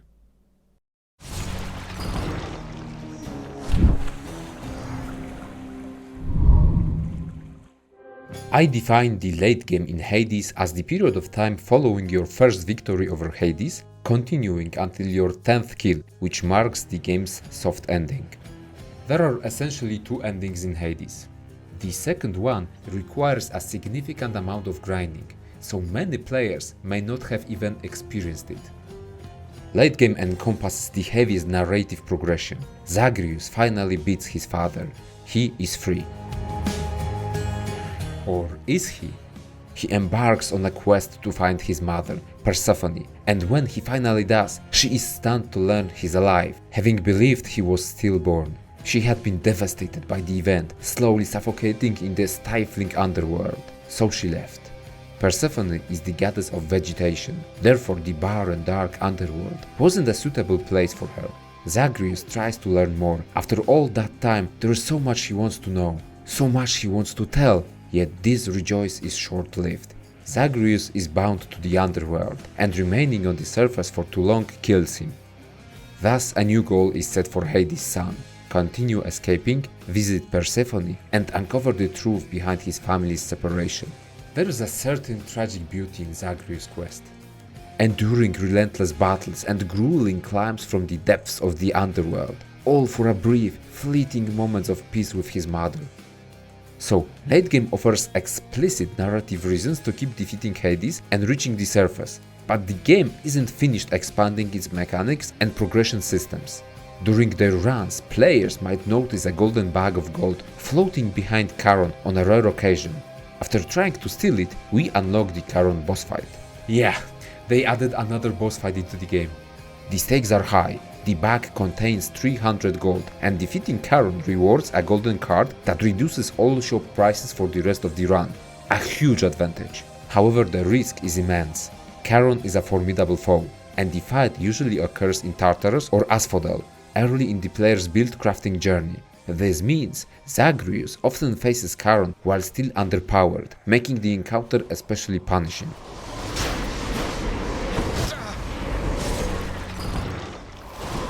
Charon strikes with wide, powerful swings, and his attacks hit like a truck. He also summons fast-moving walls of violet clouds, which can initially be avoided by hiding behind statues. But as the battle progresses, Charon destroys these statues. Meanwhile, more purple walls appear, increasing the pressure. This fight represents a significant, high-risk reward decision. One of those few moments I found myself seriously contemplating if the reward is truly worth the gamble. The late game is also when I completed my collection of infernal arms. The twin fists of Malphon became my favorite for their fast attacks and the ability to seamlessly integrate the uppercut special into combos, a mechanic reminiscent of the combo strings in fighting games. Exagryph, the final infernal arm, is a rifle that fires rapid shots and launches powerful grenades with its special attack. Its primary fire even requires reloading, adding a unique layer of strategy, as well as requiring players' constant attention.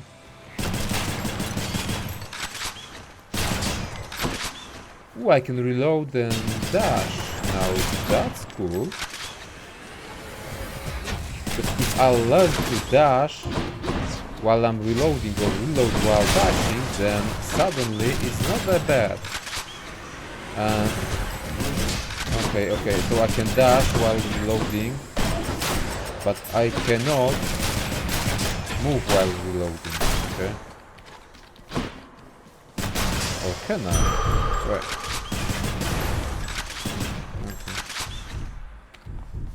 Okay. Wait. I can, I just can't initially. Okay. Cool. Another significant progression mechanic appears in the form of leveling up weapons and unlocking new aspects of each infernal arm. Some of these aspects completely change the weapons mechanics, adding a fresh incentive for players to continue experimenting with their playstyle. The Exagryph.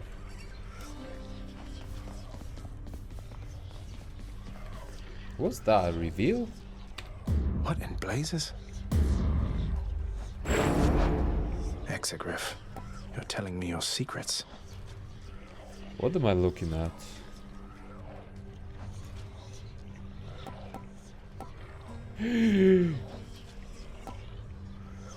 Okay, so that's... I can upgrade Exagryph.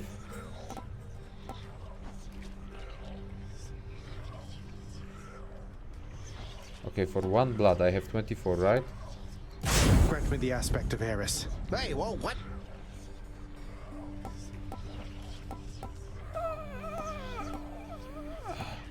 First after the... New skin. Okay. Nice. Zagreus. Okay. Reveal. Oh shit. I'm 30 hours in and this is another way of progressing. Another progression ladder. 4 new skins, each one with new specials or new statistics. Critical attack chance. Yeah, sure. That would go really good with Artemis. Basic sword, bonus attack speed and move speed. Cool. I like it. Other aspects. Aspect of Nemesis. For after your special, your attack may deal critical damage. Crit. Good with Artemis. Good with anything that forces better special. Okay. Special for the sword is actually really cool. This is for the casters. Special dislodges from the foes cast damage. So more cast damage. Basically a caster sword. Okay. The Mirror of Night and House Contractor still remain as the core pillars of player progression. Prophecies take on greater importance in this phase though. Though available earlier, I chose to discuss them now because they become particularly meaningful in the late game. Prophecies serve as a set of challenges, rewarding Zagreus with valuable resources upon completion. The more complex challenges often rare late game materials. These prophecies often tie into relationships and quests. As Zagreus grows closer to those around him, they begin to trust him with personal stories and requests. Achilles longs to reunite with Patroclus. Orpheus wants to mend his rift with Eurydice. Dusa shyly asks for help in renovating the kitchen. The progression systems, quests, prophecies, contractor upgrades, and weapon aspects all hinge on high-end resources. Titan Blood, for example, is used primarily to unlock and upgrade weapon aspects. Diamonds allow access to advanced house contractor upgrades, unlocking powerful new features in the underworld. Most importantly, the contractor now sells new ways of legitimizing older resources. On later stages of progression, players might not be interested in the basic resources like Night Essence or gems. Chthonic keys outlive their usefulness once player had unlocked all weapons and Mirror of Nights enhancement tiers. Thanks to the new contracts, player can get a small increase to max HP each time they pick up Night Essence. Gems now award additional obols. Picking up Nectar levels up random boon in player's possession. This thoughtful addition prevents the game's currencies from becoming obsolete, a problem many games fail to address in their late game stages. Ambrosia is the last of the advanced resources available in the game. It's a late game upgrade material connected mostly to mechanics that will get uncovered in the endgame. It's tied closely to the narrative and eventually replaces Nectar to deepen relationships further. With all these advanced resources becoming harder to obtain, the developers offer players a lifeline in the form of prophecies, which can reward them with these coveted materials. At the same time, players might start to overflow with basic resources. And now we circle back to Wretched Broker. This NPC becomes invaluable, allowing players to trade surplus resources for more crucial ones. The ingenious gameplay design shines again as Supergiant Games once again use previously established gameplay mechanic to aid player much later in their playthroughs. The level of the interactivity between all of the game's mechanics is impressive. The late game unapologetically encourages grinding. It's all about repeated runs, reaching Persephone and uncovering more about the family's complicated past. Zagreus persists in untangling the misunderstandings between his mother and father, becoming more determined with each death, much to Hades' annoyance. Hades warns Zagreus to abandon his foolish quest, but refuses to explain why. Eventually, the reason becomes clear when Persephone herself asks Zagreus not to return. Zagreus. It's only me. Zagreus. It's wonderful to see you, but I need to ask something of you. That you not visit me again, here in this place. Both for your safety and for mine. For what? Because of what would happen if the Olympians found out? So after everything, you're taking Father's side in all of this? I am. Your father is no fool when it comes to matters such as this. Besides, all that has happened, it's my fault. I was selfish. And now both sides of our family threaten to be torn apart. Your fault? So let's say you never left Olympus. Then it'd be just like you thought until quite recently, I think. That I'd never existed. Besides, they haven't found out any of this. What makes you so sure they will all of a sudden? Nyx may be veiling you from them as she veiled me when I fled here myself. But even her own powers aren't infallible. Each time you visit me, you are incurring risk. One small slip, and they shall find me. Discover your deception. Go home, Zagreus. Please. Go home with me, Mother. You came here under false pretenses. I haven't fought all this way over and over again only to turn back now. I need you in my life. How can you just turn me away like this? Oh, Zagreus. I cannot return. After all that happened between Hades and me, and everyone, I just cannot fathom the idea. Besides, the risks we're taking would be even greater if Olympus were to find me there with him. And you. Then, you're just going to stay here, alone in the middle of nowhere, in this little garden, forever, after we part ways, just like that. My son, I know you've made hard choices and sacrifices to be here with me. And I'm forever grateful to have finally met you.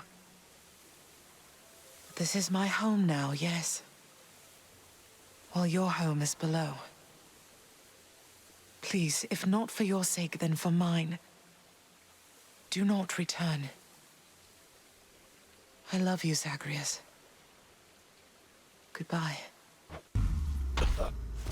Mother, blast. Goodbye. Zagreus doesn't take it well. Defiant, he rebels against the wishes of both his parents and continues to return to the surface, determined to mend his broken family. Do this to me, Mother.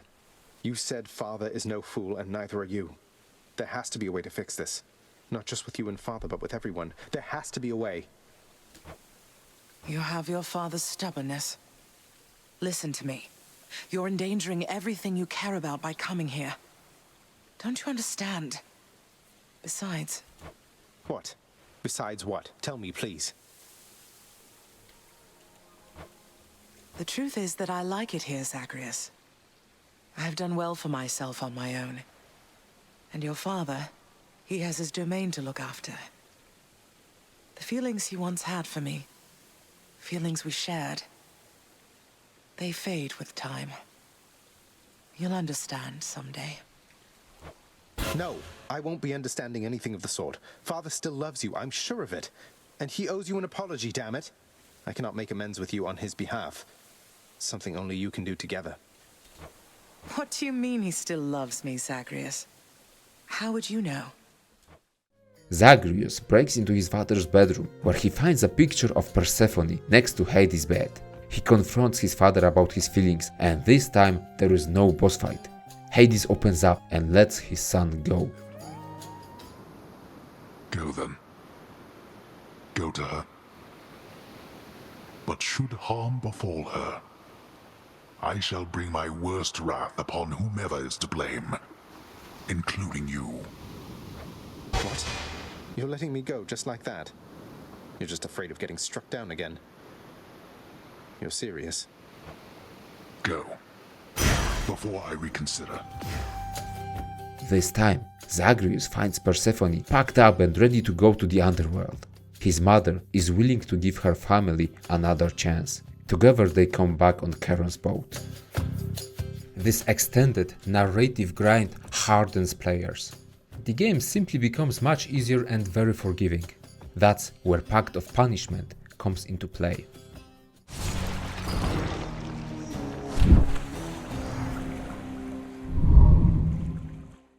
Before we jump into the endgame, let's talk about Hades' defining difficulty mechanic. The Pact of Punishment is a device narratively designed by Hades to make each escape attempt harder for Zagreus. From a gameplay perspective, it's an incredibly well thought out difficulty slider. It introduces a list of ways to make a run harder. From more traditional hindrances like boosting enemy health, increasing enemy numbers, or making their attacks faster and stronger, to options which increase difficulty and significantly change various aspects of a run. Things like additional affixes for armored enemies, an upgrade which finally turns them into formidable foes. There's also an option to intensify mini-boss encounters by adding more enemies or alternating the environment. Okay, I like it. The room is much different right now. Much like Daedalus hammer upgrades can be combined with boons, punishments from the Pact of Punishment can stack as well. And it's the player who has the total control over which option and hindrances they feel comfortable taking on. Pact of Punishment is the game's solution to counterbalance progression mechanics that gradually make the game easier. In this sense, it stands in opposition to progression. But what if I told you it's also a tool for progressing further in the game? Every punishment you select increases your run's hit level. The higher the hit, the tougher the overall experience becomes. The game incentivizes players to push their hit level by offering high-end resources for defeating bosses. However, once you claim a reward at, say, hit level 2, you can't claim it again unless you raise the hit level further. Alternatively, you can change weapons, since each weapon has its own separate reward bracket per hit level. It's such a natural way of encouraging players to challenge themselves. First, they do it on their own terms. Players can decide which punishments they want to take. Then, they face gradual increases in difficulty. This is such a profound way of making players comfortable with challenging themselves. Of course, based on punishments, the same hit level might offer vastly different challenges. And that's fine. As you climb to higher hit levels, it becomes increasingly difficult to rely on easy punishments. Generally, Pact of Punishment provides passive enhancements to enemies, and then there are punishments that I would describe as frustrating. Personally, I disliked being forced to sell a boon after each zone, having fewer options for boon selection, or dealing with higher shop prices. Another frustrating option progressively disables Mirror of the Night upgrades. Unshackled player agency comes to help. For my high hit runs, I opted to make my enemies significantly stronger, giving them 2 instances of shield that nullifies the first 2 hits they take. I also upgraded armored monsters by adding affixes, making them truly challenging. These changes made the game much more enjoyable for me, forcing me to craft stronger builds and carefully strategize my choices. Now here, what can I increase to get a hit gauge to 5th level? More damage, I can take that. I could take that also. I don't like the higher prices. But what's this thing? Ignore initial so they will ignore the first damage that I deal to each opponent, right? There's one last enemy enhancement on the list that I must talk about. Extreme Measures drastically changes boss encounters. I'm back, ladies. You must have gone and signed a pact. Isn't that right, Red Blood? Tell me right now. 3! Well, as a matter of fact, I have. Though I don't see how that's any business of... Am I gonna fight 3 of them at the same time? No. Okay. So how does it change?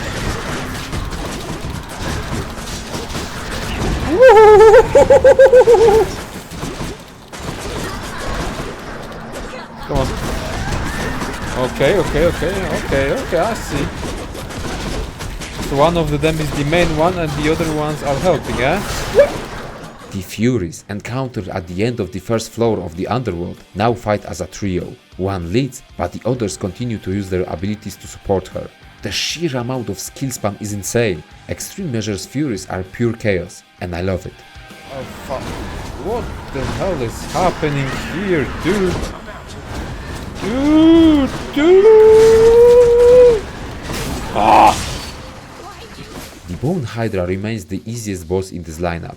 The arena shrinks noticeably and is divided into small islands, while the mini Hydras attack more aggressively.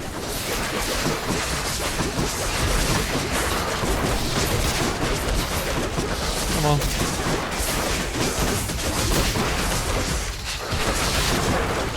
Okay. Theseus and Asterius provide a noticeable difficulty spike. Both of them appear in new shining armor. In this variant of the encounter, I actually found the Minotaur to be much harder than his companion. Asterius uses wide swings. His jumps are now trickier to take advantage of as they deal circular damage around him. He also spins with his weapon, dealing massive damage and greatly reducing the safe zones for dodging Theseus attacks. Theseus, on the other hand, starts the fight on a chariot, equipped with 2 friggin' chain guns. Ooh! Are those... It's finally time, Mysterious. He's here. Aren't you now, you? You don't deserve to know. Suffice it that Asterius and I will throw spoils against you. What the fuck? How does it work?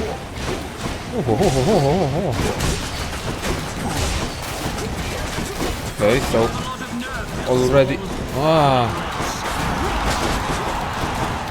but I think what the hell is that? Dude! He rides around the area in a specific pattern, shooting in front of him and launching rockets behind, leaving a trail of explosions. The rockets take a moment to land, so if you follow Theseus closely, you can damage him safely.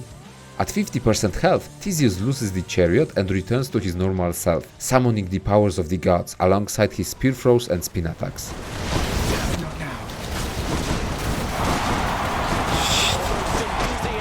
My advice is to prioritize Theseus first, keeping a close eye on Asterius' movements and spinning attacks. Then in the second phase, take it slow, avoid the Minotaur's swings and deal safe, moderate damage. Come on. Jesus.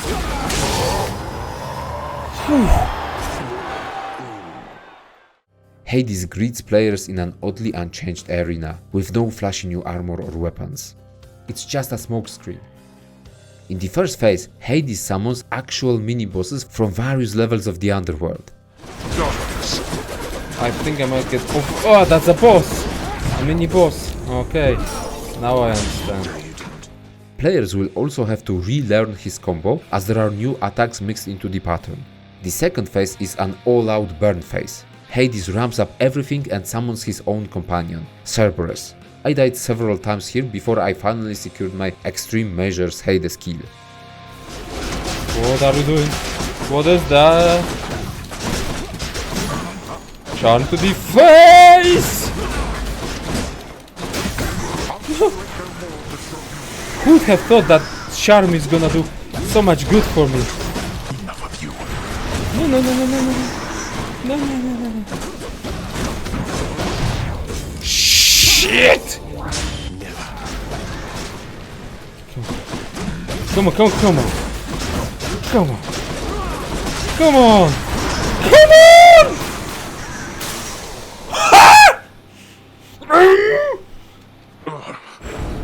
Done, my man! I'm not finished with you yet. I think you are. No! Are you serious? Ta-da! There is a surprise third phase of the encounter. This stage works similarly to the second phase. Thick dark fog obscures vision, which adds the majority of challenge here. It's much harder to keep track of the encounter when you don't see various threats. Oh no! You wait right there. I'll get you for this, Father.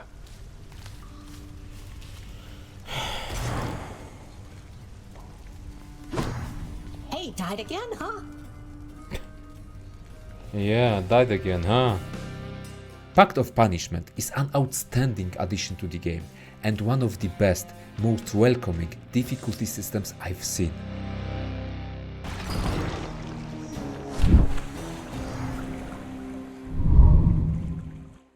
After bringing Persephone into the underworld, she becomes an additional NPC to interact with in the household. Like the others, she greets Zagreus with her keepsake after receiving her first nectar.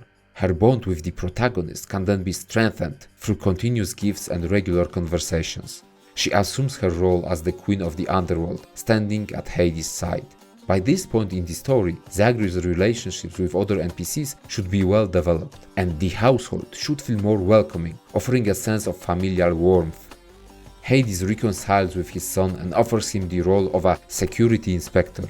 He asks Zagreus to continue escaping the underworld as a way to test the realm's guards and prevent others from attempting to flee. A clever narrative explanation for the endgame mechanics.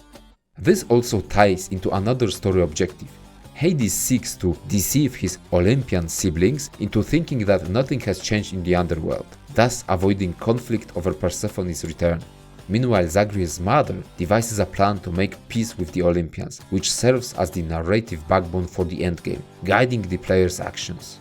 Zagreus must further cultivate his relationships with his uncles and aunts. Nectar must be exchanged for ambrosia, giving players a greater use for their previously acquired stock of this item. It's at this point I truly began to realize the incredible effort put into the dialogues. The sheer volume of new conversations is astonishing. Developing relationships with various characters finally bears fruit. The game offers 3 romance paths: Thanatos, Megara or Dusa, with the option to romance all 3 if you so desire. You lustful little godling. Gameplay is reinvigorated once again. As players talk with various NPCs, they will be offered a special set of words to whisper to their infernal arms. This way, a new hidden variant of each weapon can be unlocked. These hidden aspects often introduce altered attacks, animations, and entirely new mechanics. Many of them feature specific drawbacks that can be countered with the powerful mechanics unique to the weapon. Sometimes a new aspect feels like an entirely different weapon with altered Daedalus hammer upgrades. This expansion of the previously well-established foundations completely refreshes the experience. This game is fascinating. Even so long after starting the adventure, there are still new mechanics to discover. Aspect of Arthur. You have Holy Excalibur and plus 50 your life total. And Q special creates defensive aura. Let's do it like yeah, that's got a nice little beat to it. Each new unlock makes it feel like players are rediscovering the game all over again. But we are not done. Endgame unlocks further relationship progression through gifting ambrosia to others. Few characters reward Zagreus' courtesy by gifting him a toy companion. Chthonic companions present a completely new layer of depth into the experience. They appear so late in the adventure that many Hades players probably don't even know about their existence. Like this ambrosia. Skelly, while I know your services have already been paid in full, your sources ought to know you've been doing an excellent job. So much so I wanted to give you this. Is that a vintage bottle of ambrosia, pal? I never even thought I'd get to try a thing like that. I mean, what am I here? You know what? I want you to have this. To symbolize our friendship and in case you ever need a hand out there. Skelly, mate, you really shouldn't have. Do you have any idea how hard to find this is? Let's see what you can do in terms... Let's see what that one does. Finally. So those are those companions. By the way, 50 hours in. Almost 60, I think. Yeah, 60 hours in. And I just unlocked the first companion. Player is given a new tab to choose a companion from. Those little cute toys represent a separate powerful ultimate ability. Some can act as a decoy, while others deal massive amounts of damage, either to a single target or multiple targets. Companions are meant to be used sparingly, starting with only one usage per entire run. Players can further upgrade them, adding 100th layer of progression. These upgrades increase the number of times a companion can be used per run. Upgrades consume ambrosia, providing additional motivation to keep gathering resources. Interestingly, the developers implemented a safeguard to prevent players from abusing this mechanic. Companions can only be summoned once per fight. I love this approach. It ensures players can't spam this powerful ability to easily wipe out bosses. Erebus Gate are one of the final underworld upgrades provided by the house contractor. Players can unlock it in the late game section of their playthroughs, but the truth is, this addition shines in the very late game / end game. It's because it's connected directly to hit levels. Erebus Gates are those fiery pits similar to Chaos Gates. They require players to reach a high enough hit level to enter. The hit requirements scale with the levels of the underworld. The Tartarus Erebus Gate requires hit level 5, while the one in Elysium requires hit level 15. Inside these gates, players face a small challenge arena, where the goal is to defeat all enemies without taking any damage. If successful, they receive an enhanced reward. If they fail, they're left with an onion that restores just 1 HP, essentially meaning they wasted a room encounter for no reward. No! Well,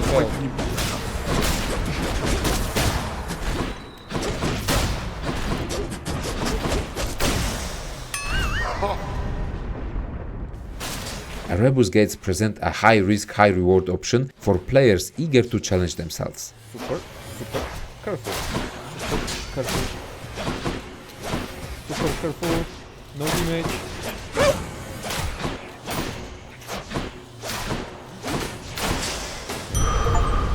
Eluded all of 50. them.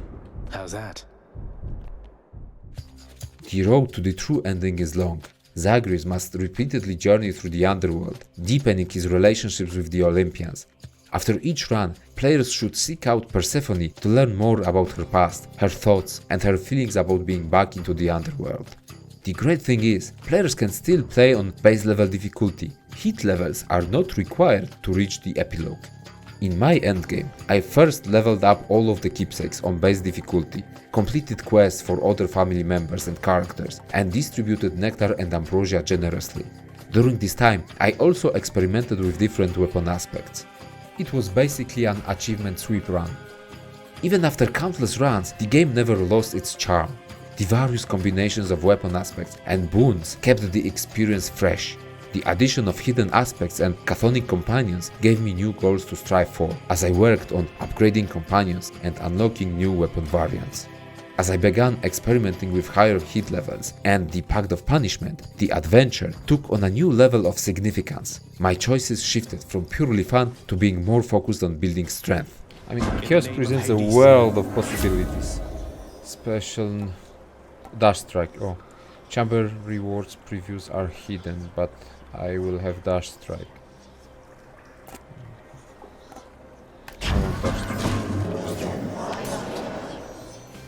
Then, finally, an exclamation point appeared above Persephone's head. She finally came with a plan.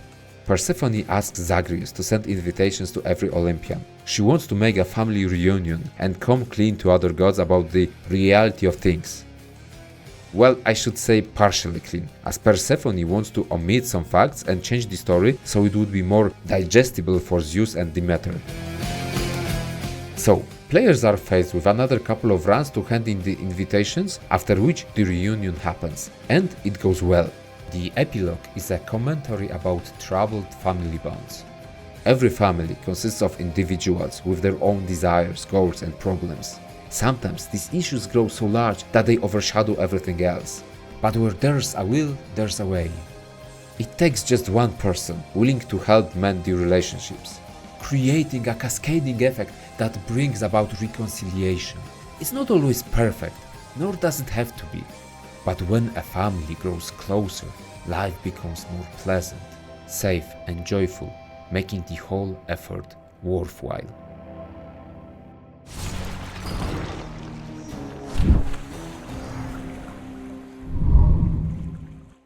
Hades received overwhelmingly positive feedback from the gaming community. The title became a smash hit, catapulting its developer, Supergiant Games, into the spotlight and capturing the attention of a broader audience. At the time of making this review, the game boasts an impressive 98% positive rating on Steam, based on nearly 250,000 reviews, a truly tremendous score, proving how successful and popular Hades truly is. In this section, I want to get a glimpse into 100 to 200 most recent Steam reviews for the game. I'm interested in opinions of other gamers. Which elements of the mechanics proved to be the most influential for the player base? The first thing that stood out to me in these reviews was the amount of time players spend in the game. Many opinions came from those with extensive playtime, indicating a deeper understanding of the game. It also means that Hades has this compelling hook. It keeps pulling you back for more. The music and visuals received widespread praise, reinforcing my earlier point about Hades' distinct aesthetic. Gamers appreciated various gameplay mechanics. The weapon boon combinations proved to be the core of the gameplay, immensely increasing the replayability. Additionally, the story, characters, and the way Supergiant Games weaved the narrative into gameplay progression were highly appreciated by the community. Many reviews also commend Hades as the perfect introduction to the roguelike or roguelite genres. This ties into a common sentiment I noticed. Hades is a perfect title for those who don't typically enjoy roguelikes. I can't stand behind this idea. Hades can challenge preconceived notions about the genre, offering a deeply rewarding experience that caters to a wide audience. The game's resource and progression systems ensure that even failed runs bring players closer to their ultimate goal, making every attempt feel meaningful. So what about negative opinions? Naturally, they are fewer in numbers. The word overrated keeps appearing frequently. However, most of these claims lack substantial arguments, so I find them weak and unconvincing. Looking deeper into the criticisms, many who described Hades as repetitive or grindy seem to be newcomers to the genre. I can't align with that perspective. The core value of roguelikes is repetition, but the greatest games from the genre introduce enough variety and depth to fill reruns of the content with wealth of innovations. That's precisely what Hades does. plus the huge amount of progression that happens in between runs. Supergiant Games knew what they were doing. Another argument frequently used against Hades is the difficulty. Many gamers felt like the game is too difficult for them. This is a recurring issue in all of the roguelike reviews. Dead Cells, Enter the Gungeon, and now Hades. While I can understand that the initial experience might feel a little bit harsh, especially for players not adept in fast-paced combat, I can't agree with the argument of the game being too hard. The essence of Hades lies in overcoming its initial difficulty, experimenting with weapon and boon combinations, and improving with each run. That's the game! Supergiant Games skillfully designed the difficulty curve, which is softened fairly quickly through frequent Mirror of Night and House Contractor upgrades. The issue here isn't the game itself, but the genre. Hades is an excellent entry point for those curious about roguelikes, but it's inevitable that some players simply won't enjoy this style of play. That's perfectly fine, not every game has to cater to everyone. There is one aspect of this kind of criticism that is worth exploring further. You see, Hades doesn't offer a wide array of biomes or new bosses. The game focuses on building upon the game systems and diversifying the game through gameplay depth. Many modern gamers are accustomed to constant visual changes, new zones, new enemies, and new boss fights as they progress. In that regard, I can understand the criticism. Hades doesn't prioritize visual variety. Even upgrades like extreme measures are about modifying existing boss fights rather than introducing entirely new visuals. The game keeps things fresh through mechanics, but visually it can get mundane. One final point raised by reviewers concerns the mouse and keyboard experience. For some, the gameplay can become a relentless clickfest, reminiscent of hack-and-slash games like Diablo or Path of Exile. This can be an issue for players with wrist or hand problems, and in these cases, a controller is often recommended for a more comfortable experience. Those were the key takeaways from the most recent Steam reviews. Now let's dive into the game's achievements.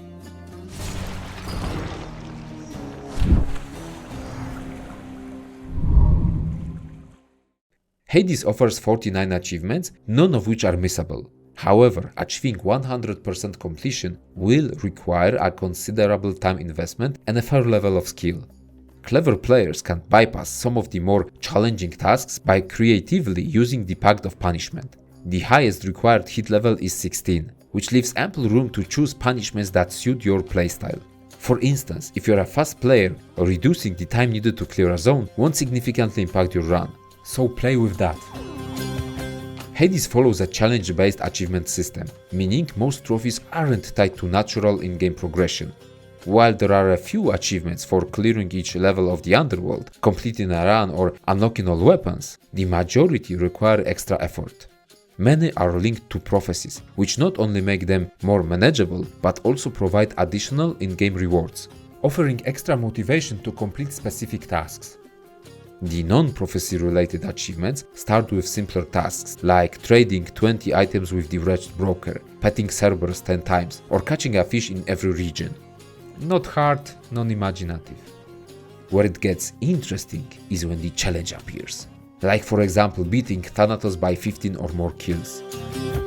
There are two particularly notable achievements in this section: Haste of Hermes and Thorn of Thanatos, both tied to keepsakes. Let's begin with Thorn of Thanatos.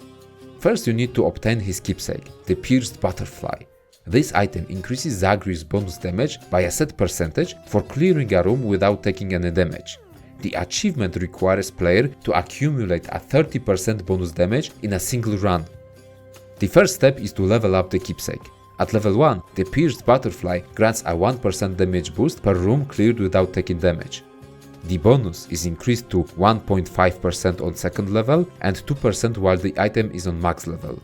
Naturally, it's easier to do the achievement with maxed out Pierced Butterfly.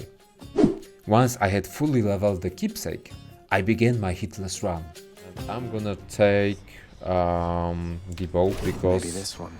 I want to stay as far away from the enemies as I can. And we'll see how it goes. Fortunately, the achievement doesn't require consecutive clears. With a plus 2% bonus per room, I needed to successfully clear at least 15 rooms. One important note: In the final area, the Temple of Sticks, the small rooms don't count towards the pierced butterfly bonus. Only the last room of each pathway matters. This is a fantastic achievement. It adds stakes towards your run. It makes you sweat.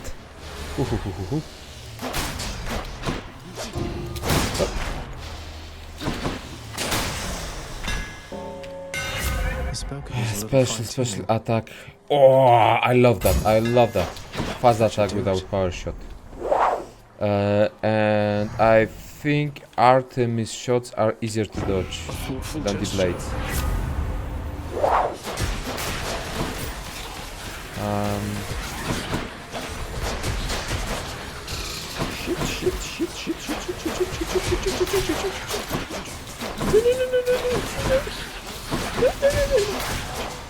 Okay.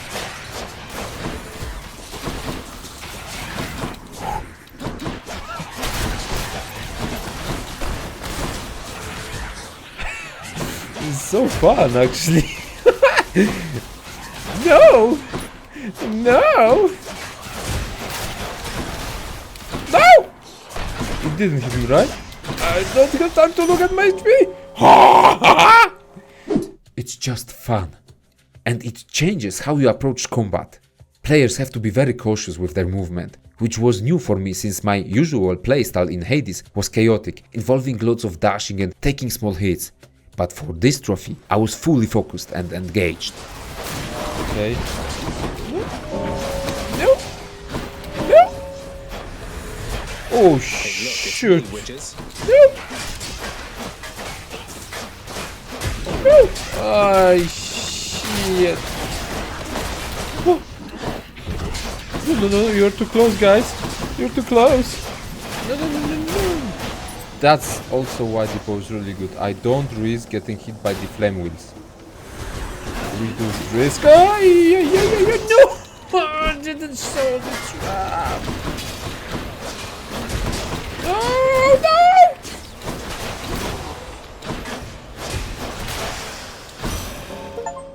no! Done. Achievement done. After completing Thorn of Thanatos, I moved on to the next similar trophy, Haste of Hermes. The principle is the same. Use Hermes' keepsake, the lambent plume, to cumulatively gain a 20% dodge chance in a single run. The difference here is that it's awarded for clearing rooms quickly. So, speedrun time! At level 3, the lambent plume grants plus 1.2% dodge chance per cleared room, so I needed to clear at least 17 rooms fast. As with Thorn of Thanatos, the smaller rooms in the Temple of Sticks don't count. Only the last room matter. Honestly, calling this achievement a letdown is an understatement. It turns out that my regular playstyle was fast enough to gain the bonus in almost every room. Will it count? See you later. It's really easy. 1404. It was still fun, but much easier compared to Thorn of Thanatos. The Prophecy tab helps players track the game's challenges, which is helpful for the achievements connected to them. Unlocking 50 different Daedalus Hammer upgrades can be streamlined through that feature. On many occasions, the trophies will ask you directly to just complete specific prophecy. It's the later prophecies, like adding house members with their contracts, that tend to take more time. The same goes for completion-related trophies. The achievement with the lowest completion rate is Friends Forever, which requires players to max out every keepsake. It's a huge time sink. I managed to do this during my resource gathering runs. I lowered the hit levels and breezed through. Lowering the difficulty is especially beneficial in the Temple of Sticks, where each of the smaller rooms counts towards leveling up keepsakes. On higher hit levels, it might be better to save a powerful keepsake for this part, since it ends with the Hades boss fight. During these resource runs, I also checked the codex for hints on missing boons, duo boon combinations, or the Daedalus Hammer upgrades. Unlocking the true ending requires a substantial amount of gameplay. Again, resource farming runs can still advance your progression towards the goal. Just give nectar to absolutely everyone, and then at the right time shower them with ambrosia. You'll also need to unlock all companions, which leads me to one achievement that gave me particular trouble: End of Torment. Such a fitting name for it, as it tormented me tremendously. You see, to complete this achievement and the prophecy, players have to complete Sisyphus' quest. Sisyphus, who was the last NPC who still haven't given me a companion. So I was 2 achievements short from full completion. The problem is that the quest is very convoluted. Despite multiple runs completed, fully gifting everyone with nectar and ambrosia, and exhausting all of Sisyphus and Magera's dialogue options, as she interacts with him frequently, I was stuck. I couldn't advance the quest. After some research, I learned that I needed to speak to Meg, Hades and Nyx, so I exhausted their dialogue options too. Still nothing. It turns out you can talk to Baldy, the huge rock next to Sisyphus. I had no idea. Fuck. What's the latest, Baldy? Only after conversing with Baldy and giving it nectar did the correct conversation option with Sisyphus unlock. Sisyphus, I know you tend to be in remarkably good spirits, all things considered, but there must be something I can do to help with your predicament, isn't there? Oh, come now, Prince. Do Baldy and I look like we could use your Yes. Once that hurdle was cleared, things moved quickly. Sisyphus asks Zagreus to renegotiate his contract, which involves talking to Meg, Hades and then Nyx, who tells you where in the administrative chamber the contract is located. After finding it, you go to the house contractor, pay to modify the contract, and then find Sisyphus in Tartarus to complete the quest. Finally, you can give him ambrosia, unlocking the last companion.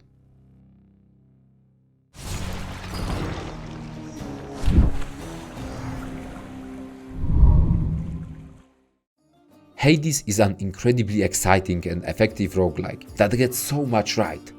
The game's distinctive cartoony art style, combined with a delightful, fast-paced soundtrack, enhances the experience and makes it truly stand out. Combat is simple in its concept, making it easy to learn. At the same time, thanks to the impressive boon system, it offers remarkable depth in build making. This system keeps encounters engaging and wildly satisfying. The depth also makes the adventure highly replayable. What further increases the replayability is the seemingly never-ending expansion of various progression systems.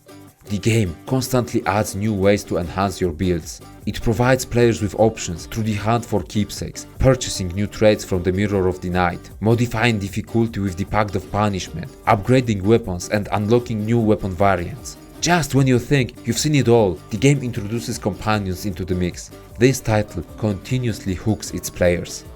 The plot begins as a light-hearted soap opera, telling a story of godly beings trapped in the palace in the underworld, forced to deal with each other. Father-son issues becomes the focal point of the story, as Zagreus, the protagonist, rebels against his father. As the player progresses through the game, the humorous narrative transitions to encompass more mature themes.